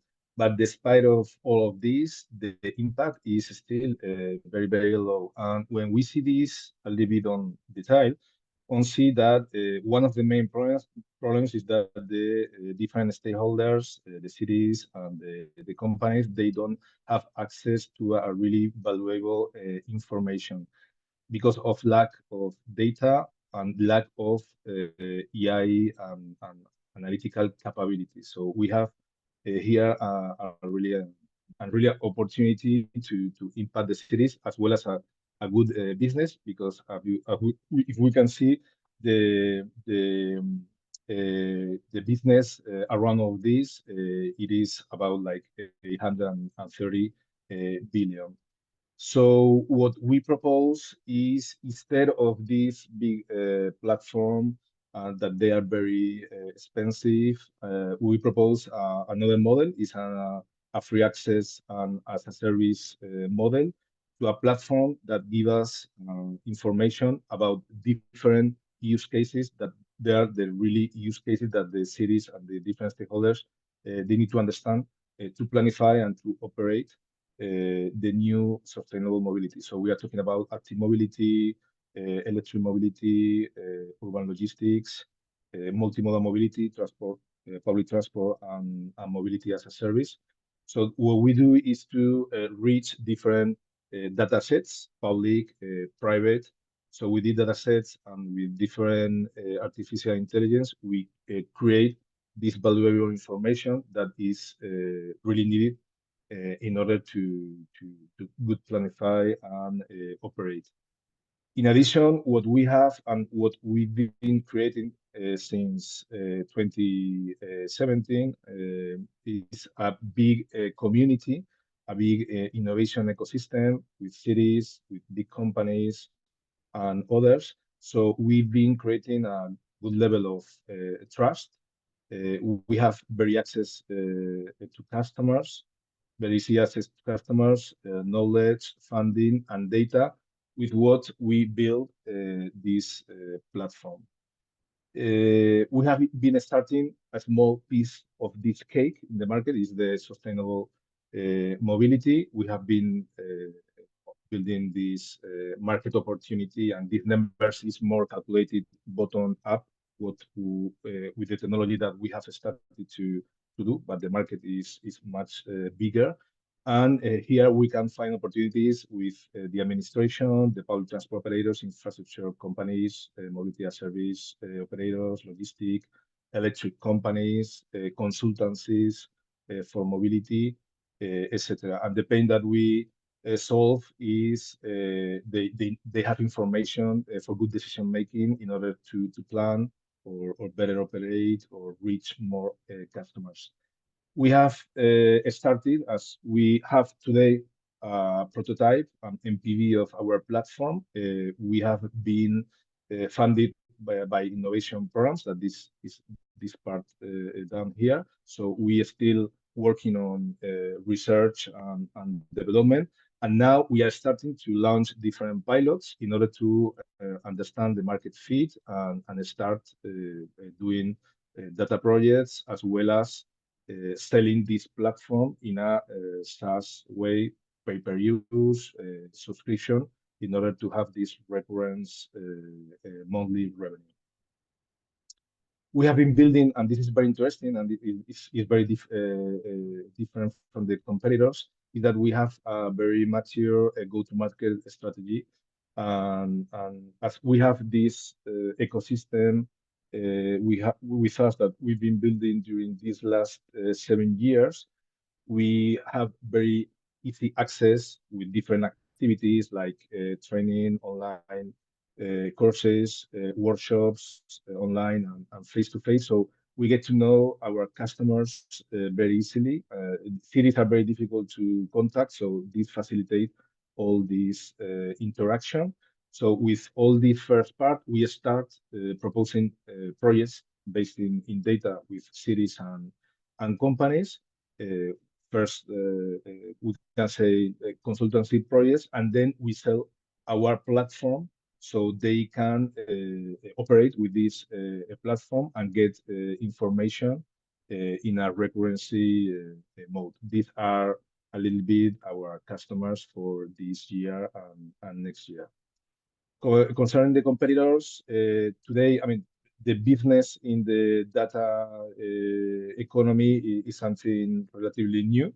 So we are starting this market, but the market is starting to get more and more bigger, and the competence as well. But we don't see our competitors to offer what we offer, and they are very focused in the technology, but not really in the what are the really use cases, the really important use cases.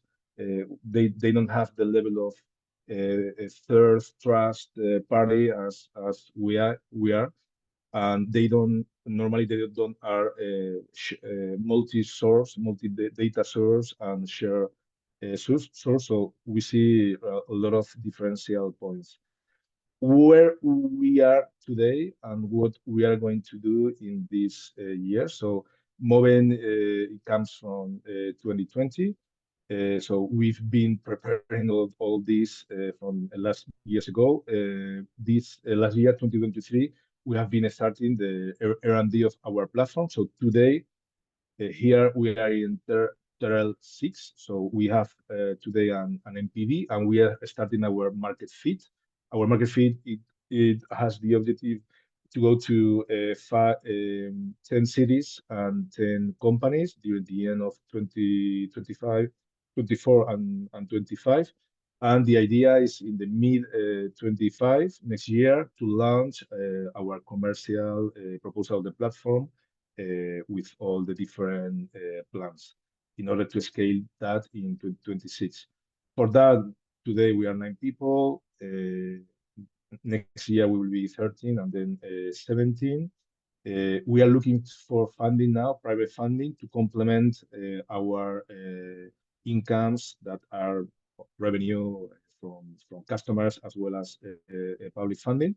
So we are looking for 300K, and the idea is to go for a second round, a seed round in 2026 when we start to scale our platform. We have a very senior team, multidisciplinary. We have 3 PhDs.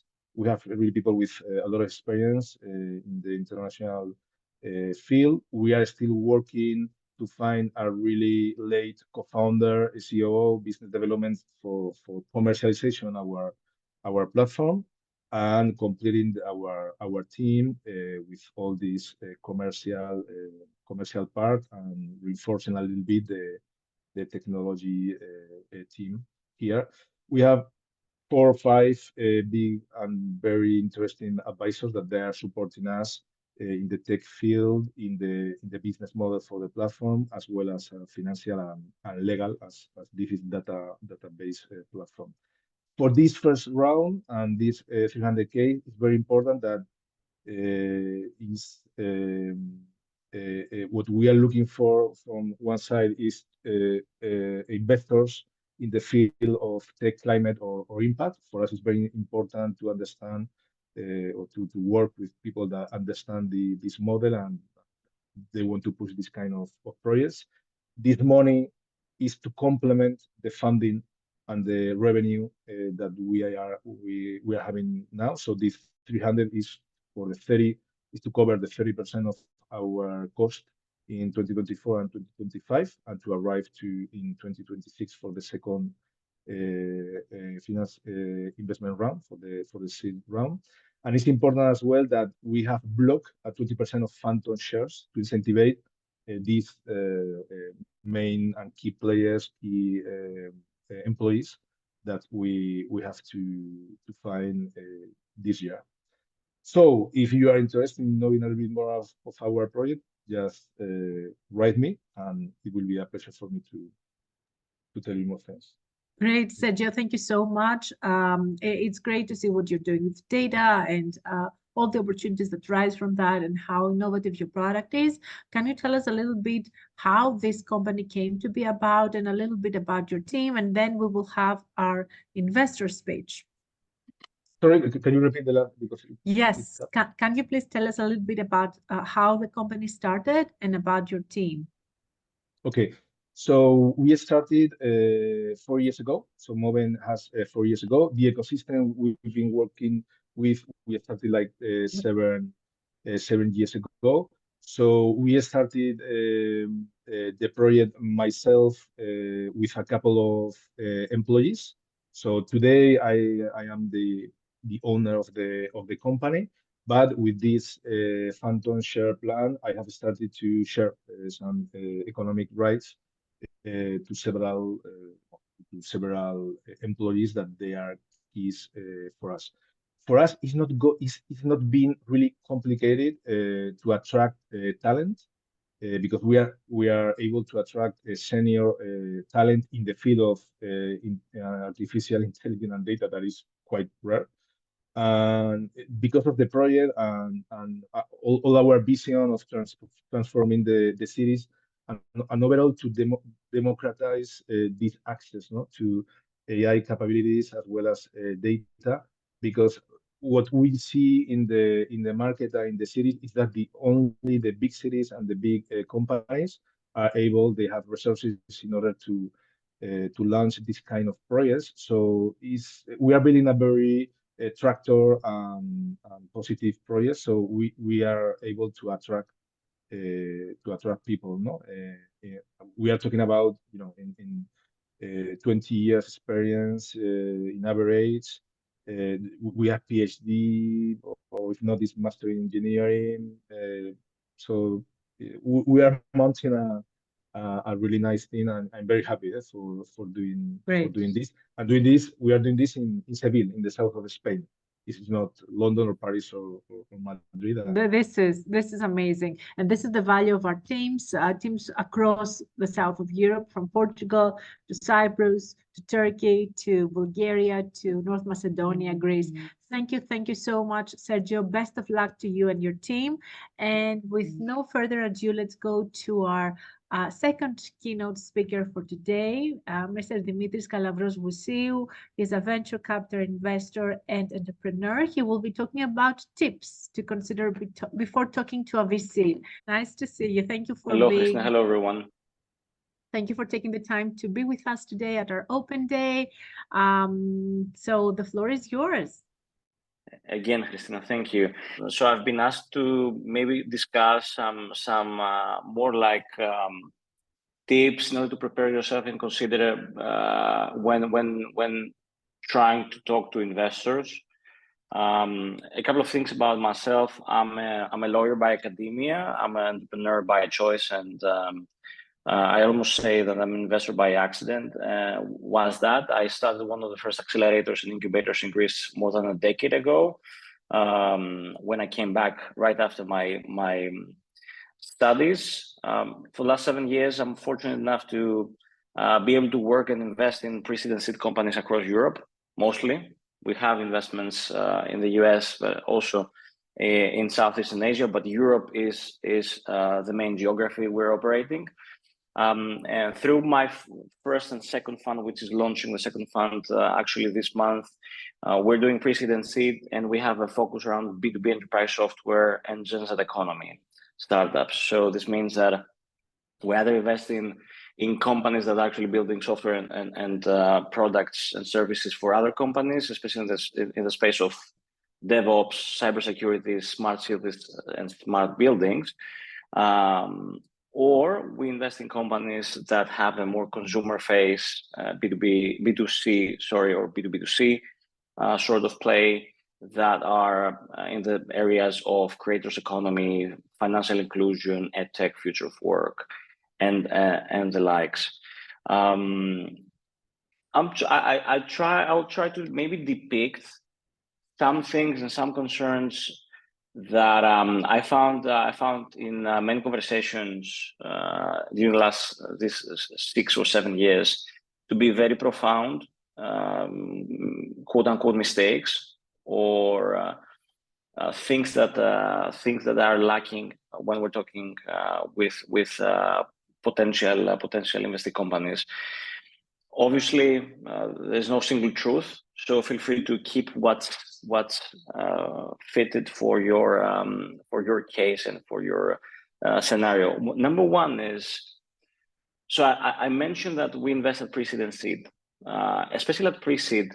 What we get a lot of in terms of actual discussions with potential startups is that many teams come to us with a deck, wonderful illustration of what they're trying to build, the market, the team, and all these things. And the one thing that's actually missing is a product that's working. And I say this because it's very profound that, in a tech company, one of the key features and one of the key elements one should have well prepared before talking for an investment should be the actual product, but it's not always the case. And by that, I mean not just a functional prototype that somehow illustrates the value this company, this venture will be able to provide to its customers, but actually something that's either a marketable product, something that can, with our money and some further concrete steps, really penetrate and enter the market this company is targeting, or even better, a product that's in a state that can really justify the value it promises to its potential customers. It makes the conversation so much easier to be able to go through the actual product and test something that its value is profound, complete, and beautiful in terms of user experience and user interfacing. So one thing there, maybe try to take the extra mile to beautify and create a bit more mature product proposition when it comes to your funding needs. I do understand that in some cases, obviously, this is only how far you can go with your own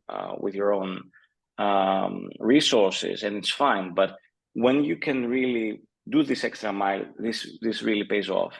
Number two is try to use data to direct the proposition. So obviously, especially around pre-seed and seed, there is a tons of assumptions that are embedded in the presentation itself, in the thinking process and thought process of the entrepreneur. We do like to know that certain aspects of the business are super risky, and or you think you know how to deal with these things. And this pretty much also, these are the milestones that you're going to be able to achieve with the funding round you're looking in terms of product de-risking or market de-risking. What we don't really like is to have many aspects of the business and the proposition itself being in the down right part of the slide. So unknown stuff not down right, right and up. Unknown stuff that are deemed to be risky, deemed to be important, but still are a bit unknown. So we don't really know how to cope with these challenges, whether these are product challenges or market penetration challenges. The third thing, which is very important for me, is to be able to be open to criticism and feedback, actually, and essentially to be able to be coachable. I'm going to give you an example. I had very recently series of meetings with a company we really like, good team, interesting product, good market, nice timing for this product to be introduced in this market, some solid numbers as far as market traction so far. So it looked good, right? At the very end of the conversation, I asked them, apart from the money, what's the one thing you will need from us, essentially? Is it like to open a few doors, hiring capacity, hiring support, something else? So the team, they came back and they said, we just want you to believe in us. Well, which is it has some merit, obviously, because we forged a partnership and a trust as potential partners, and we're gonna be in this ship for 5 or 7 years. This is the average time it takes from pre-seed to an exit in Europe in the last years. But this actually shows that egos take the driver's seat instead of potential leaders that have the capacity to really take criticism and feedback to their benefit, to really be able to navigate the early years of their ventures in a way that synthesize a variety of different viewpoints and a variety of different feedbacks and thoughts towards the direction that makes sense for the company. I think being able to show that you're recipient to feedback, you're recipient to pretty much changing the course of the ship based on actual data-driven approach, numbers, certain use cases you're going to see in the market, without having this sort of blinded approach that I know best what to offer in the market and I know best how to approach our customers, is one of the qualities that cannot really be illustrated in the slide itself, in a pitch deck itself, but really tells a lot about whether we're going to be able to work with a founding team or not. Which brings me to number 4, which is really know the numbers, and I would say that by knowing the numbers, I mean 2 different aspects. Number 1, actually know the numbers when it comes to market sizing, serviceable market sizing, how to be able to really drill down to the actual first months of the market introduction of the company. What's the CAC for your product and for your market? That's number 1. To later on be able to show to your potential investor that you understand how to work with these numbers and how to take decisions with these numbers. So this effectively means that you are a data-driven leader and you're someone who pays attention to factual data rather than sentiment, or rather than plain vision of the things. I pretty much discussed just 1 point before. One thing to always have in mind when talking to a VC investor, especially a pre-seed and seed, is that there should be an exit horizon in place. Why is that? Because when we're talking about a venture capital or later on a private equity fund, our funds are closed-end, which means effectively that we need to return the money we have under management to our investors pretty much within a time frame of a decade. So if you're, for example, if you're partnering with a fund that's in year 4 or year 5, they pretty much have like maybe 5 or 6 years tops to be able to close the fund, liquidate all their investments, and be able to distribute the initial capital and hopefully some profits to investors. Being able to illustrate that part of your thinking is an exit strategy and how things should unfold if the scenarios you have in mind go north, is something that provides extra reassurance to your potential investors that you are aligned. You're aligned that this venture you're building and you're presenting and you're discussing for a partnership and for investment is not something that has a never-ending, evergreen sort of approach. There is some way your investors, and in most cases, this includes also you as founders, you will have a plausible exit scenario in the near future. Number 6, explain why you're going to win.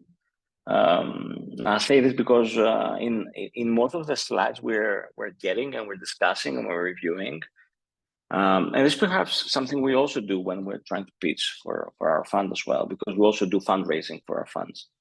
There is a slide like this, right? There is a competitive matrix that says, competitor 1, 2, 3, 4, and pretty much, like the main argument there is that the company presenting has all the key features, is superior because it incorporates the different needs and the different aspects and different factors the market needs in this specific area and this specific vertical.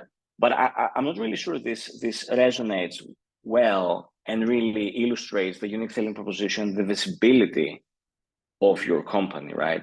It illustrates that the way you're presenting your company and your value proposition, you do all the you tick all the boxes, and by the way, obviously the founder itself chooses which boxes to show and which boxes not to show in a slide like this. But it fails to say in most cases why this is unique, why this proposition is 10 times better compared to what's happening right now in your market, because incremental value, this incremental 10x sort of promise can make your potential client switch from its existing solution to your new proposition, or adopt a whole new proposition, what you're bringing to the table. Number 7 is is something that it drills down to the fact that, you know, I think we're all human beings, and how I want to think of investing is actually the form of marriage. I mentioned before that, you know, we're gonna be together with our portfolio companies for 5 to 7 years, right? 7, 8 years on average, which means that I will be, you know, constantly around the company for almost a decade, or more than like 5 or 6 years, which means that there has to be a way to really start forging this relationship early on, before actually being able to position to go to an investor and pitch for the money they're managing. So number one, do your research in terms of what this specific venture firm is investing, what's not investing, whether they like B2C or B2B more, whether they do ed tech, or whether they do biotech, or anything in between. If it doesn't really look like this investor would invest in a company at your stage or your market, doesn't really make sense for you to ping to this investor, because in principle the alignment and the matching and the fitting between you and them will be very, very low, which means that practically it's very unlikely that they will be interested to partner with you and invest in you. Be prompt and transparent means for me that it's okay to testify and be able to share with your potential investor your failures as well. For example, you know, we did try to enter the market with this approach. It didn't end up very well.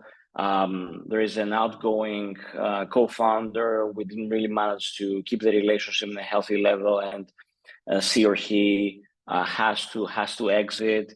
Be frank, be prompt, and be transparent, because you're actually forging, as I said, a relationship that, if fruitful, so if the investment takes place, it will stay with you for quite some time.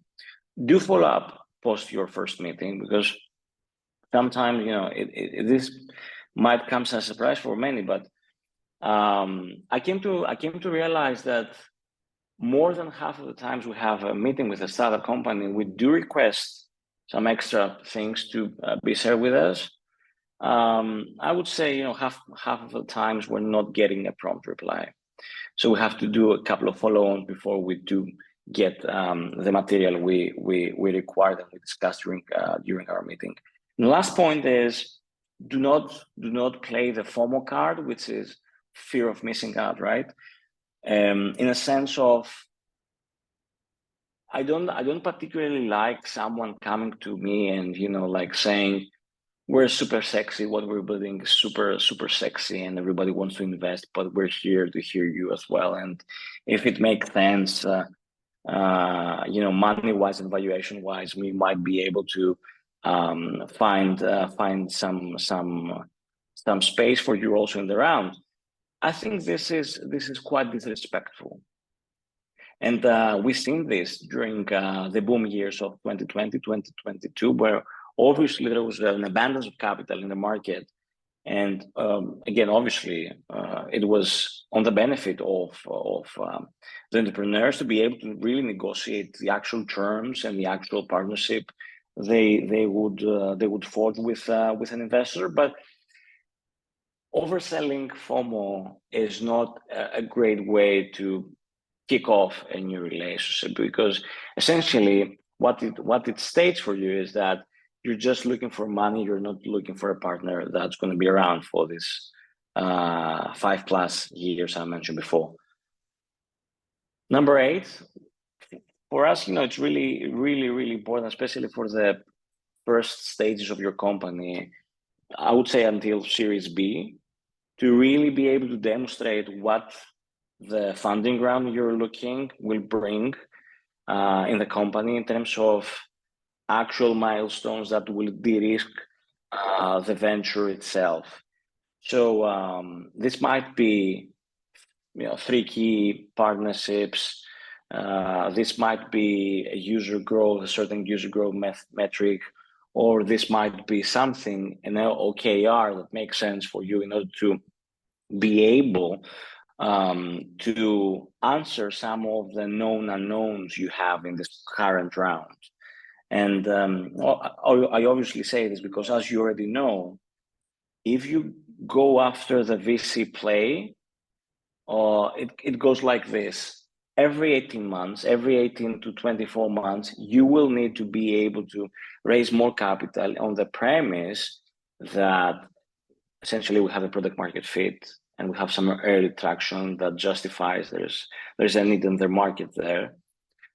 Later on, you have a playbook on how to successfully penetrate this market, which means I need more money to penetrate more markets, more geographies, or more vertical within this certain market in a scalable way. And later on, obviously, this might include some extra cash that's needed for acquisitions, which comes down again to market penetration and further market penetration, increasing your revenue, and so on and so forth.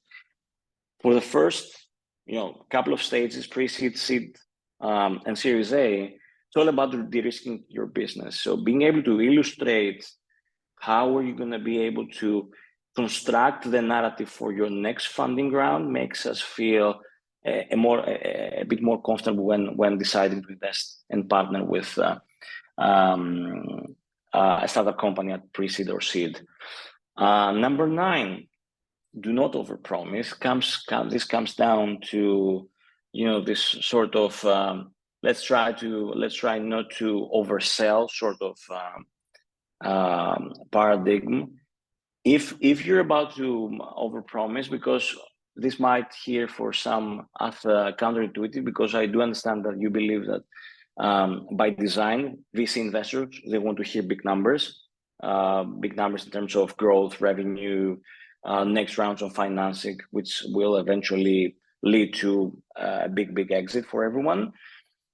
Although we're this type of people, most of the times, I think being able to keep a balance and really sell the big dream and the big picture here without overstating certain aspects of your promise, really, this is something you will find quite useful not doing later on, because we will be able to be aligned from the get-go. Overpromising actually leads to your investor and your partner believing or tend to believe that things will be as promised, which means that entrepreneurship is a very bumpy road. We know that, we know that. If you're not raising the bar too high, this means that eventually when the bumpy road will appear, you will be better protected and better aligned with your investors and the people who back your business to weather the storm. Dimitri, because we have a very tight schedule, I will have to ask you to wrap it up, because we have 4 more companies and another presentation. Yeah. So sorry, this is so super interesting, but we have time restrictions. Super. And okay, that's the last one then. Ask questions and your own due diligence when talking to investors. If you have a feeling that the VC has all the power and the VC will decide whether you will partner with them or not, you're not 100% right. This is a partnership and this is a two-way street. Try to get in touch with founders. The VC firm you are in touch with has invested and worked in the past. Try to understand what's the partnership style, whether they are passive, aggressive, whether they are active, whether they are really creating value or they're just sitting passively on their couch. And really try to do your own due diligence. in order to see whether you're actually fit with these people. Because again, comes down to the fact that you're going to have these people in your cap table for the next almost a decade. Thank you so much, Dimitri, and I'm really hoping to see you again in another event that we will be doing for the 2 cohorts or another opportunity. Really, pleasure. thank you. Next company from Turkey, Nanomic Biotechnology. I don't know if Asli or Ardan will be doing the presentation. Yeah, thank you, Christina, and thank you for the opportunity. I'm Arda, co-founder and CTO of Nanomic Biotechnology. And Nanomic develops microcapsulation technology to increase the natural molecules durability, and we are enabling them to use as biopesticide or bioprotector. So since I became a father, I'm really caring about what we eat and what kind of food to feed my children. So when we eat fruits and vegetables, of course, we take lots of beneficial molecules, but also we take some unknown molecules, and we call them as synthetic pesticides. So these molecules can be negative effects on human health, but also especially to environment. So authorities from various countries limiting their usage, and also some of them banned already on the market. And day by day, it's increasing. The numbers are increasing. So let's say that we won't use synthetic molecules anymore. So if we say that we see another problem, and it's called crop diseases and insects. So this problem also affects farmers, growers, and every year $300 billion affects to world economy because of this disease or pest. So you can think that don't we have any natural solution on the market, or why farmers don't use this thing? So the biological molecules we call biopesticides, and they already on the market, but farmers or growers have barriers to use them because these products have stability problems on crop. Why? Because they easily affected by chemical and physical factors in the environment. They lose their effects before reaching to target pests. So they will affect change in season by season. So it directly affects by daylight or temperature, and they need multiple spraying times. So it means that the spraying intervals are so short, and normally synthetic molecules farmers have it to spray in a 2-week period, but these biologics need to spray by 3 to 4 days period, and it increases the farm input cost. So farmers don't want to use because of it. But we have our patented microcapsulation technology.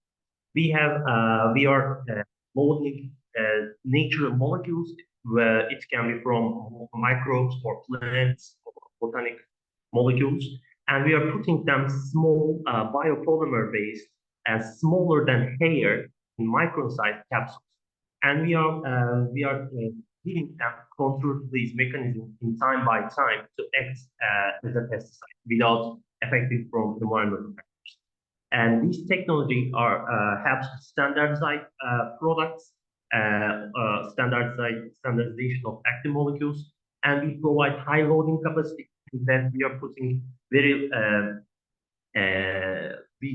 lots of molecules in one capsules, and we have our own device system, disk-based reactor system, and designed and optimized for the high-scale biologic encapsulation.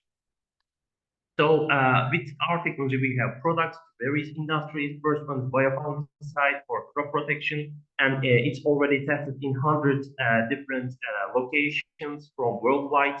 And we prove that our product can be minimum 30% effective than traditional biologic products on the market. And we can able to catch the synthetic fungicide efficacy.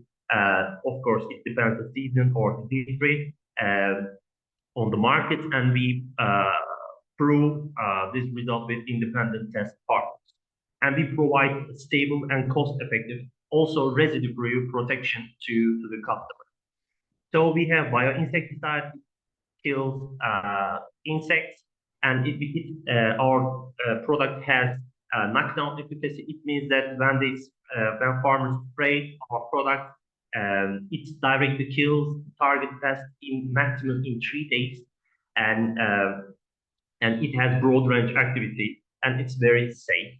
And also we prove the results with independent partners. So in our product portfolio, we have also a food sanitation product for post-harvest usage. The technology is same. We are loading our capsules to the specific device, and we're putting them into silos, because the silos are very good solution for storing foods in long-term periods. So we are reducing the fungi infection in the silo periods, in storage period, and loading and reducing the mycotoxin residue with this technology. And it's very easy to adapt, and it's very biologic and decomposable, and it has wide spectrum effect. So the food industry, also crop protection industry, is the tip of the iceberg. So in the deep of the iceberg, the synthetic molecules are used in various industries, and the crop paint and coating industry is one of them. So normally plasterboards or paints also contains, waterborne paints also contains this type of molecules. And we have product replacing directly these molecules, and we can provide safe and chemical-free solution. And we have largest customers and also best partners in this area. Arda, I will ask you to speed up. You only have less than a minute. Thank you so much. So our market is worldwide biopesticide market is almost 13 billion euros, and in 3 years we want to penetrate 8 of the $300 billion markets.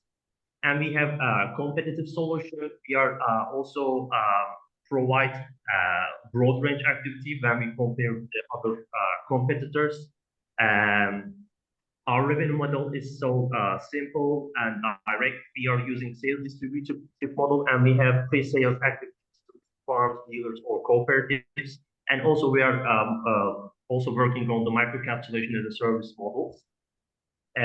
Our target customers are high-value crop producers and greenhouse producers, and the geography are domestic market, and also we plan to expand our customers to worldwide.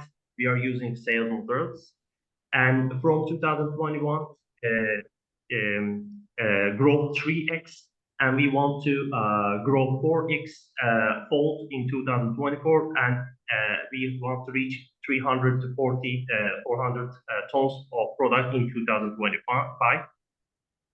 And our revenue was $1.3 million in 2023, and we are going to reach $1.7 million in this year, and we want to project these numbers in year by year. We have a very multidisciplinary team, and me and my co-founder are biology and biochemistry background, and we have very good teammates from industries. We are working on microcapsulation generator system now, and we also our products also on the markets, and we have field tests for EU market with some specific companies. And this year we want to close Series A round, and then flipping up our company to US and start our registration period to US. And we are raising $2.5 million for licensing and infrastructure investment and fill up process, and 500K committed already. Thank you for listening to me. Thank you, Arda. I know that Asli, who has been participating in the program, is with us as well.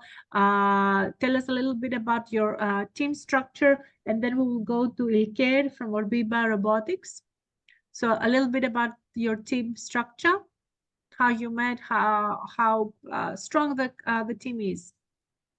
Yes, and I mentioned before, this is my third startup company, and also I have a background of I said biology, and my co-founder also has startup experience before, and she's very good at the business models and business relations, and we have very good EXCO members, and Mr. Arek responsible for the finance, and he has a KPMG background, and Mr. Ünal also has very long-term experience on crop protection industry, and Aslı also our R&D manager, and he has very important background for the project management and R&D management. Great. Thank you so much. Thank you so much, Arda. Best of luck to you and your team. Orbiba, robotics from Turkey. Thank you very much, Christina, for all the effort that you have made in this journey.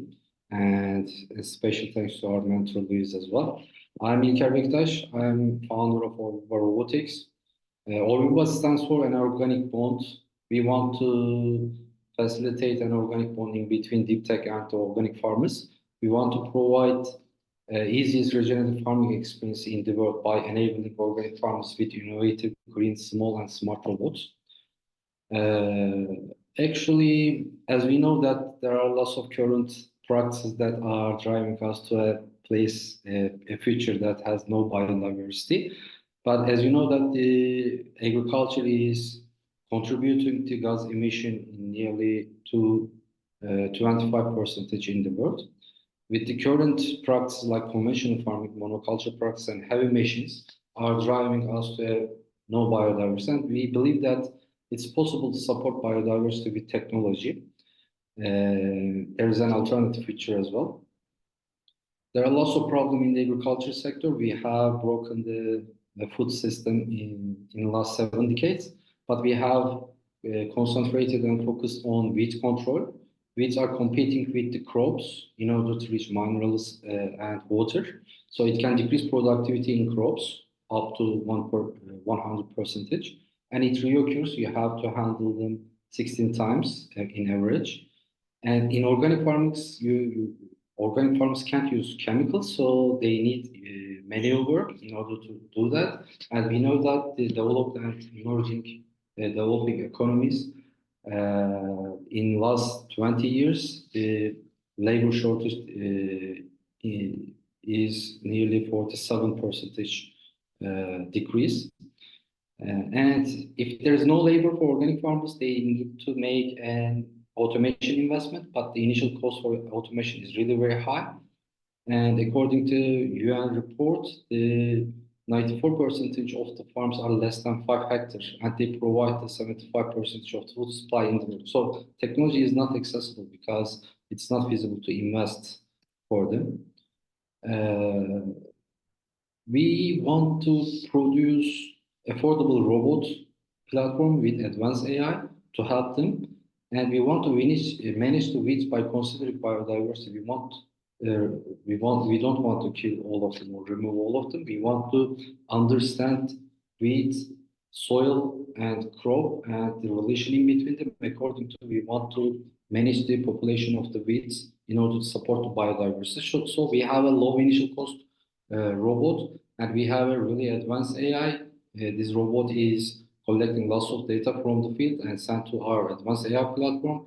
And our advanced AI platform is just giving some instruction to the robot, and also it generates lots of insight in order to help farmers to increase the productivity in the field. The weed control market is really huge. As you see that in 2025, it will be more than $60 billion. And half of them are chemicals. And the organic techniques will be nearly $60 billion.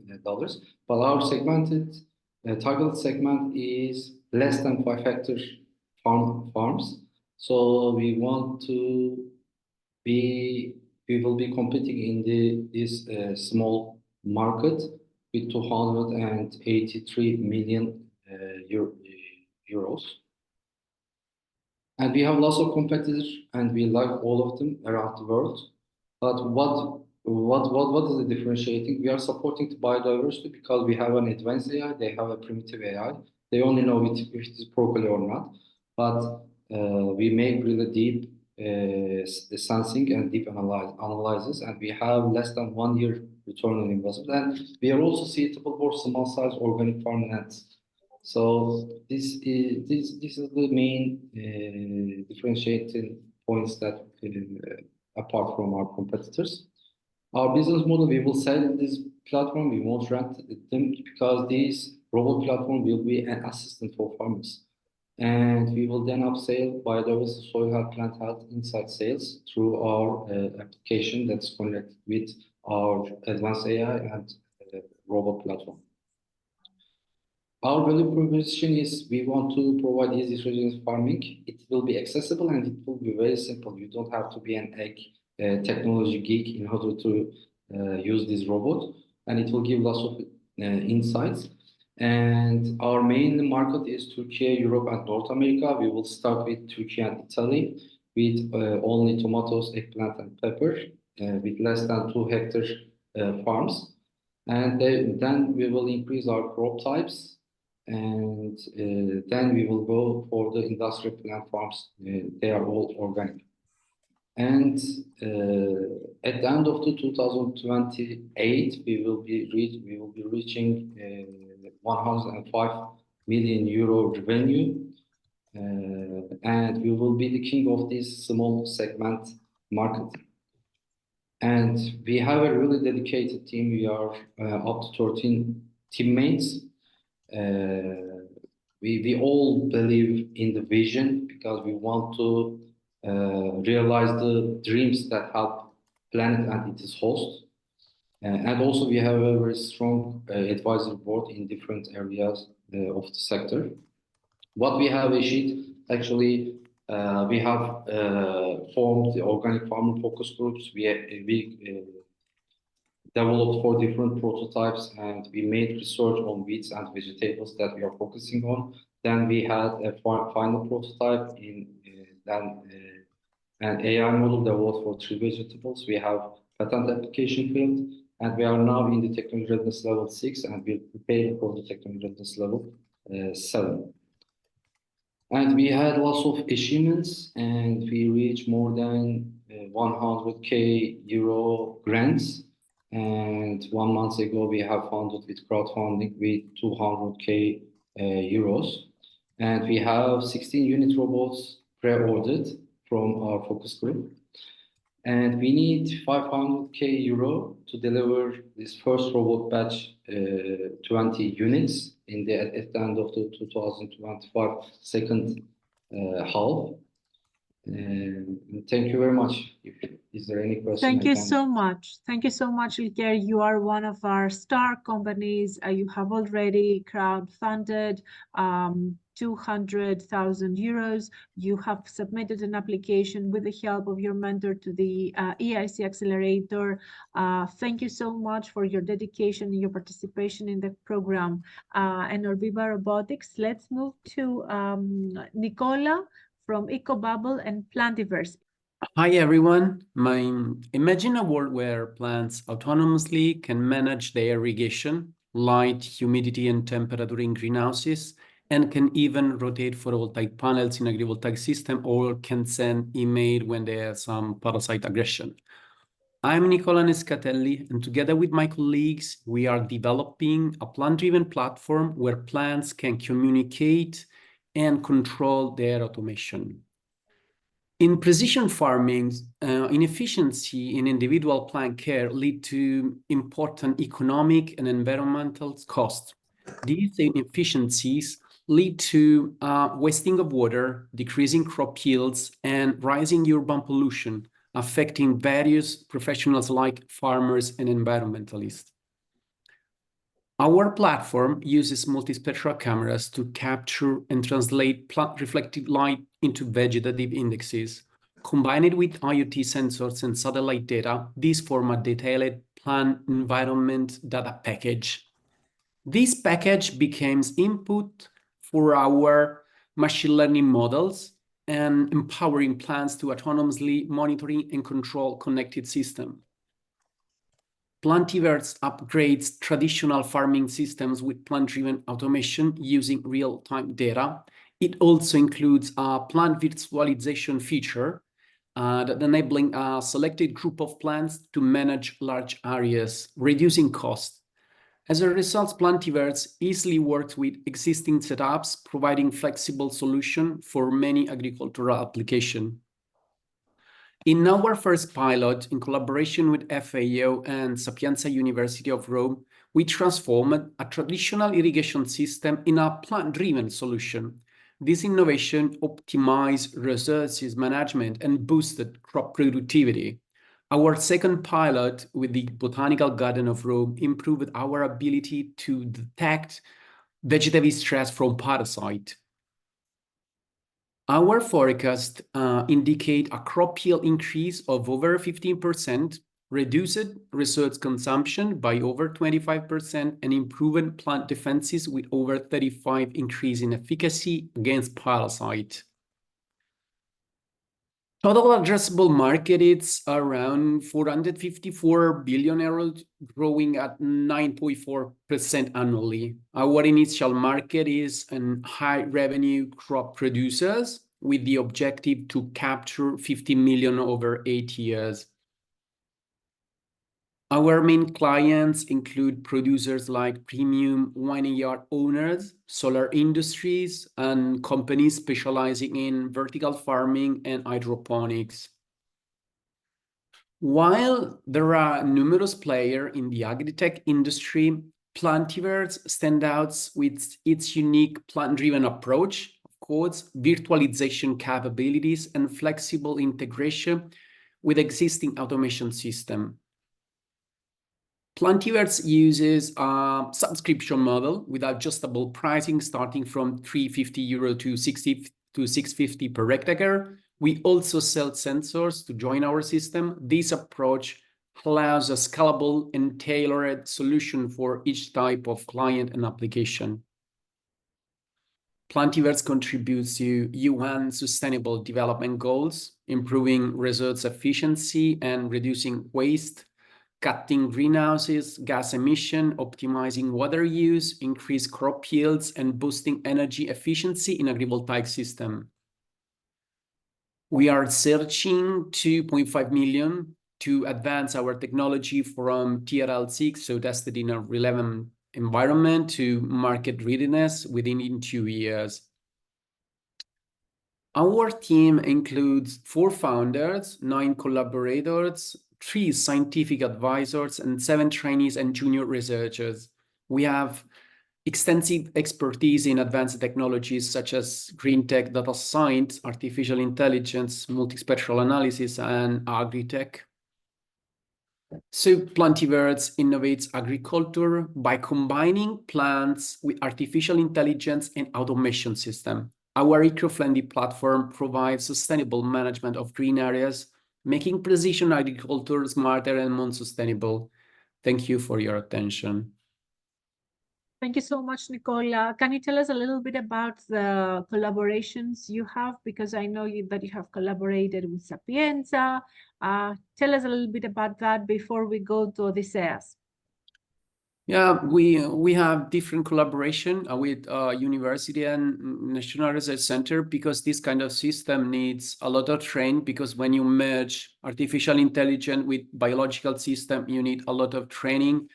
So we have a lot of support from Sapienza University, CNR. Now we have also FAO, United Nations, and we are also a network of partners in the scientific side. For example, we are opening new partnership in France, Finland, and Germany. So we also we have some kind of researchers coming from Greece, Northern Europe, North Africa.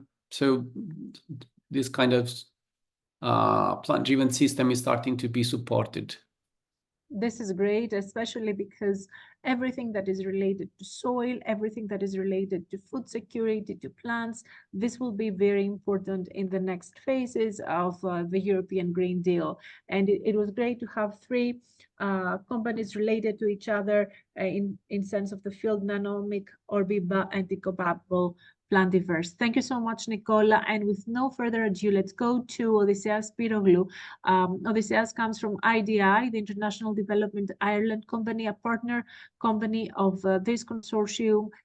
This program, as you know, has three pillars: Start, Charge, and Reverse. Odysseas will be talking about the Reverse Open Call. Thank you so much. Thank you, Christina. Happy to be here. I will share my screen and go through a presentation of the Reverse program, the Reverse track.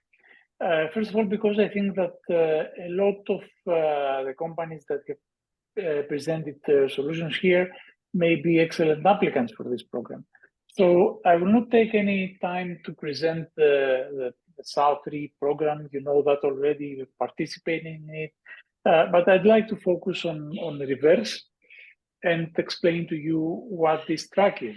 So Reverse is quite different than the other acceleration parts that we have, in the sense that we are trying to bring together corporations, institutions, organizations, the industry that have or may have a certain problem, a challenge that they would like to overcome, with solution providers, startups, companies that may have the solution or may have the know-how to develop the solution.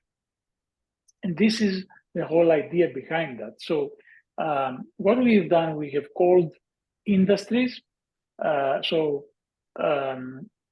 Bigger companies, institutions, hospitals, public companies, to submit some of the problems, some of the challenges that they are facing. And now we have published these challenges and we are looking for solutions. So this is your chance to find a new client, a new partner, to find a new challenge, and maybe either develop a solution or work with this organization to create something new. And you can do this through the same project, through S3E project, through our same platform. And the process is quite easy.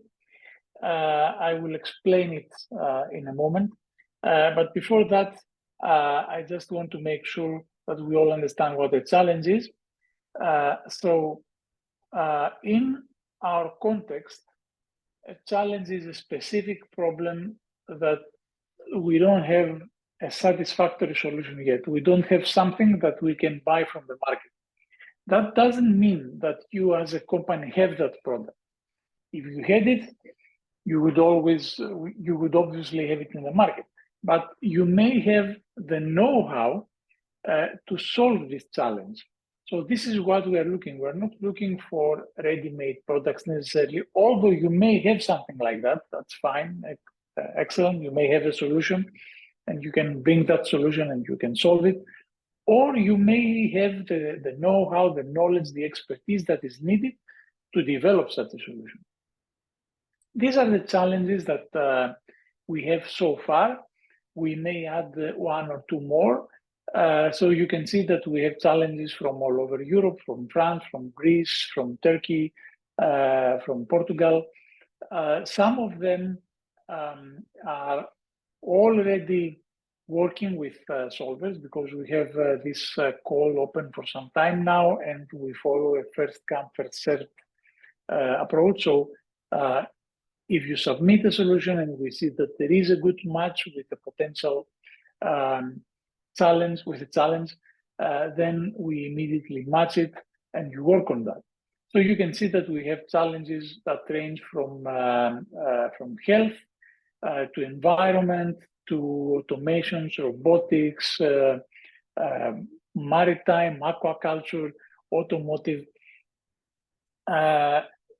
You can take your pick and see if you have something that that's in it for that. I want to give you an example of the last call, because we did that the last year as well, and it was quite successful. So these are some examples that were submitted by the companies that we had last year. So the Greeks can certainly identify Zenith and Talumil. These are quite big industries in the sector. Zenith is a company on power distribution, and Alumil is one of the biggest companies in Europe in aluminium. And of course, a Portuguese company on wine production. All of them had certain challenges. They submitted these challenges, and we were able to match them with solution providers, and they are now already working with these companies either on new proposals, on new projects, or under MOUs to develop something that will be dedicated for them. So for solution providers, you will have the chance, first of all, to potentially find a new client. I think this is the biggest selling point that we can give you. Of course, we will support you. We have experts working on that, technology brokers, that will make sure that your solution is actually a good match to the company. So there is a filter in between you and the companies to make sure that what we suggest to these companies is actually something that will help them. And the process to do that is, first of all, you need to find the challenge. These are already announced. We will update the challenges with the ones that I have already presented today. You will find your challenge. You will, once you do that, you will submit your application through F6S, as you did in Charge. Quite a simple application process. We will review your solution. We will do the due diligence with the help of the technology broker. And if we see that it's a good fit and you have something that may be of interest to the challenge organization, then we will arrange a demonstration of your solution to the challenge organization, and then we'll support you on your first steps of getting together. So that may lead to an MOU, it may lead to a work assignment, it may lead to other discussions of which we will not be part of. So our job, our task is to match you with a potential partner, with a potential client, and then it's your job to actually sell your product, sell your solution, and continue working with them. The timeline, as I said, it's a first come, first served basis, so we don't have strict deadlines other than the cutoff date of 30th of May. That means that whatever you submit now, we will review them, and we will immediately do the matching. The program will stay open till November 30, the 1 month before the end of our project. And through that period, of course, we can support you with our technology brokers and with your matching with the challenge organization. That's all I have to share, I think. Yes, please feel free to email me. We have all the necessary material that you may need in F6S in our website. So you can see the challenges, you can see the applications, you can see the link to the applications, and I'll be happy to receiving more applications from Charge participants, because that will show also that we can make a bridge between the two tracks. Thank you so much, Odysseas. I have to say that last year, I think it was 5 charge companies that participated at Solvers. And for this call now, I see one company from Charge, Intellectra, that is now has posed some of the challenges. This is great. And let's go to the very last, but hopefully not the least company for today's, iVoluntary and Arnaez. Andrea, are you with us? Can you make the final pitch before we close off? Okay, good evening, everyone. First of all, thanks for the project. The match up with the mentor, it was very useful. My name is Arnaez, and I will represent iVoluntary volunteering platform. The team in the team we have 3 co-founders, and we are testing one more in IT sector. And what's iVoluntary? iVoluntary, it's a volunteering, it's upcoming volunteering platform that it tries to digitize, organize, and spread volunteer activity. As my previous year, when I was active volunteer, I had some issues about how to approach a volunteer activity, how to get the information that I want. Sometimes I had abuse behaviors, and the time and the cost of the participation. From the other side, from the years I get the promote in NGO as a lifeguard, volunteer lifeguard. So I had the issues to how to approach volunteers and how to find them, how to validate the volunteers and keep them inactive. So with those problems, I will try to have update information on voluntary actions, easy and quick matchmaking of volunteer, data and position protection. This is for the abuse. And motivation tools for all stakeholders. That means volunteers, when they participate somewhere, they get access on sustainable products and services. Sustainable products and services from the companies that we have partnership. NGOs will have the solution of efficient promotion of voluntary action, access in the modern voluntary community, providing protocols for the voluntary actions, matchmaking with the companies, because even the matchmaking for some of the companies is very difficult because they have a specific dates or times, and with all that, with all these engaged, probably they can increase their sales or attract donors. So some of the platform features, it's the volunteer diary, rewarding system, optimization of social CV, participations. Before that, we did a survey with a big sample that validate the needs of volunteering platform in perspective of volunteers. So the market, it's very big, but we are starting with non-profit companies slash NGO, festival and expeditions, and businesses companies, and especially startups that we have easy access, and we are in discuss with even the big one.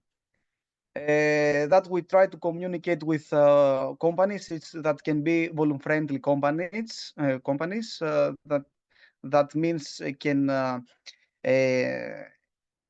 share their employee. They can engage their employees into a voluntary action of the platform in exchange for a day off and extra motivation of sustainable products and services, the discount of that, or even the engage of level up system, experience system, achievement system, and whatever.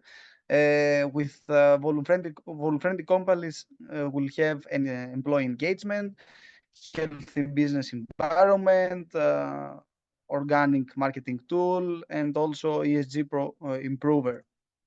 The competitions shows that it's we are in the big field, but we are only especially in voluntary actions. Goodera, it's the only one. It's B2B. We are B2B, B2C, B2B2C, and we are volucentric. That means our priority is volunteer.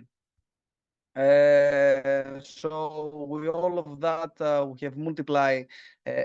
we design multiply revenue streams. That means subscription model for organization that they want to increase their voluntary participation, registration for companies to be voluntary friendly and keep the statistics on. CSR services for companies, sponsorship, ads, even affiliate market, when you get the sustainable product and service, we get some percent from the affiliate market. Merchandise on sustainable products in our merchandise, even fee for research, because in research, in the research you want volunteers to participate in questionnaire or on calls, and more services that are for the future. The market size, it's kind of big. In the Greece we have 30. We want to target first Greece and then the Europe. Our business prediction shows that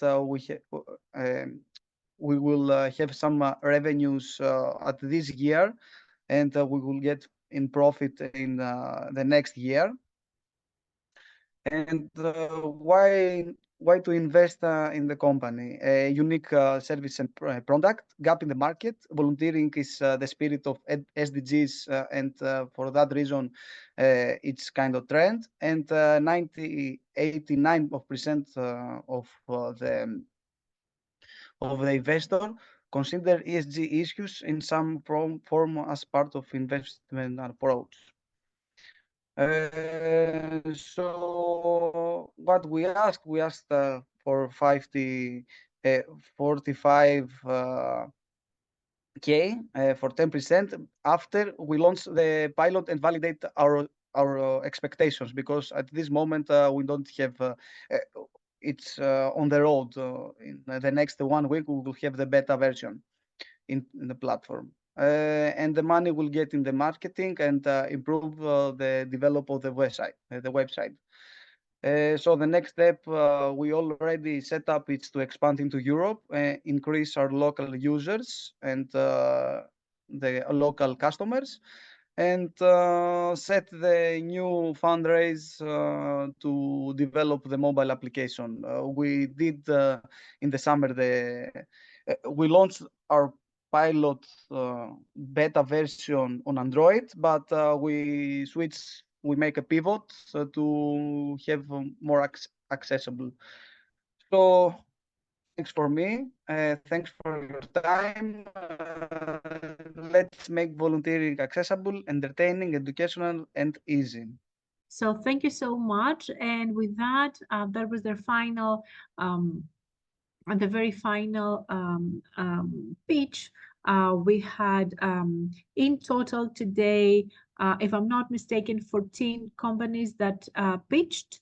3 did not participate due to medical emergencies. I would like to thank all of you, the participating startups and the amazing teams, the evaluators, the mentors, the ecosystem stakeholders. We had investors, our speakers, the European Commission that opened the session. But most importantly, I would also like to thank the partners of the S3E project, namely Carmen, Alexandra, Claudia, Spyros, Lola, Marina, Odysseas, Celine, our audience, and again, congratulations to the participating teams. I'm very much looking forward to seeing how you progress and go from strength to strength in the following months. Thank you very much, and I'm looking forward to seeing you very, very soon again. Thank you.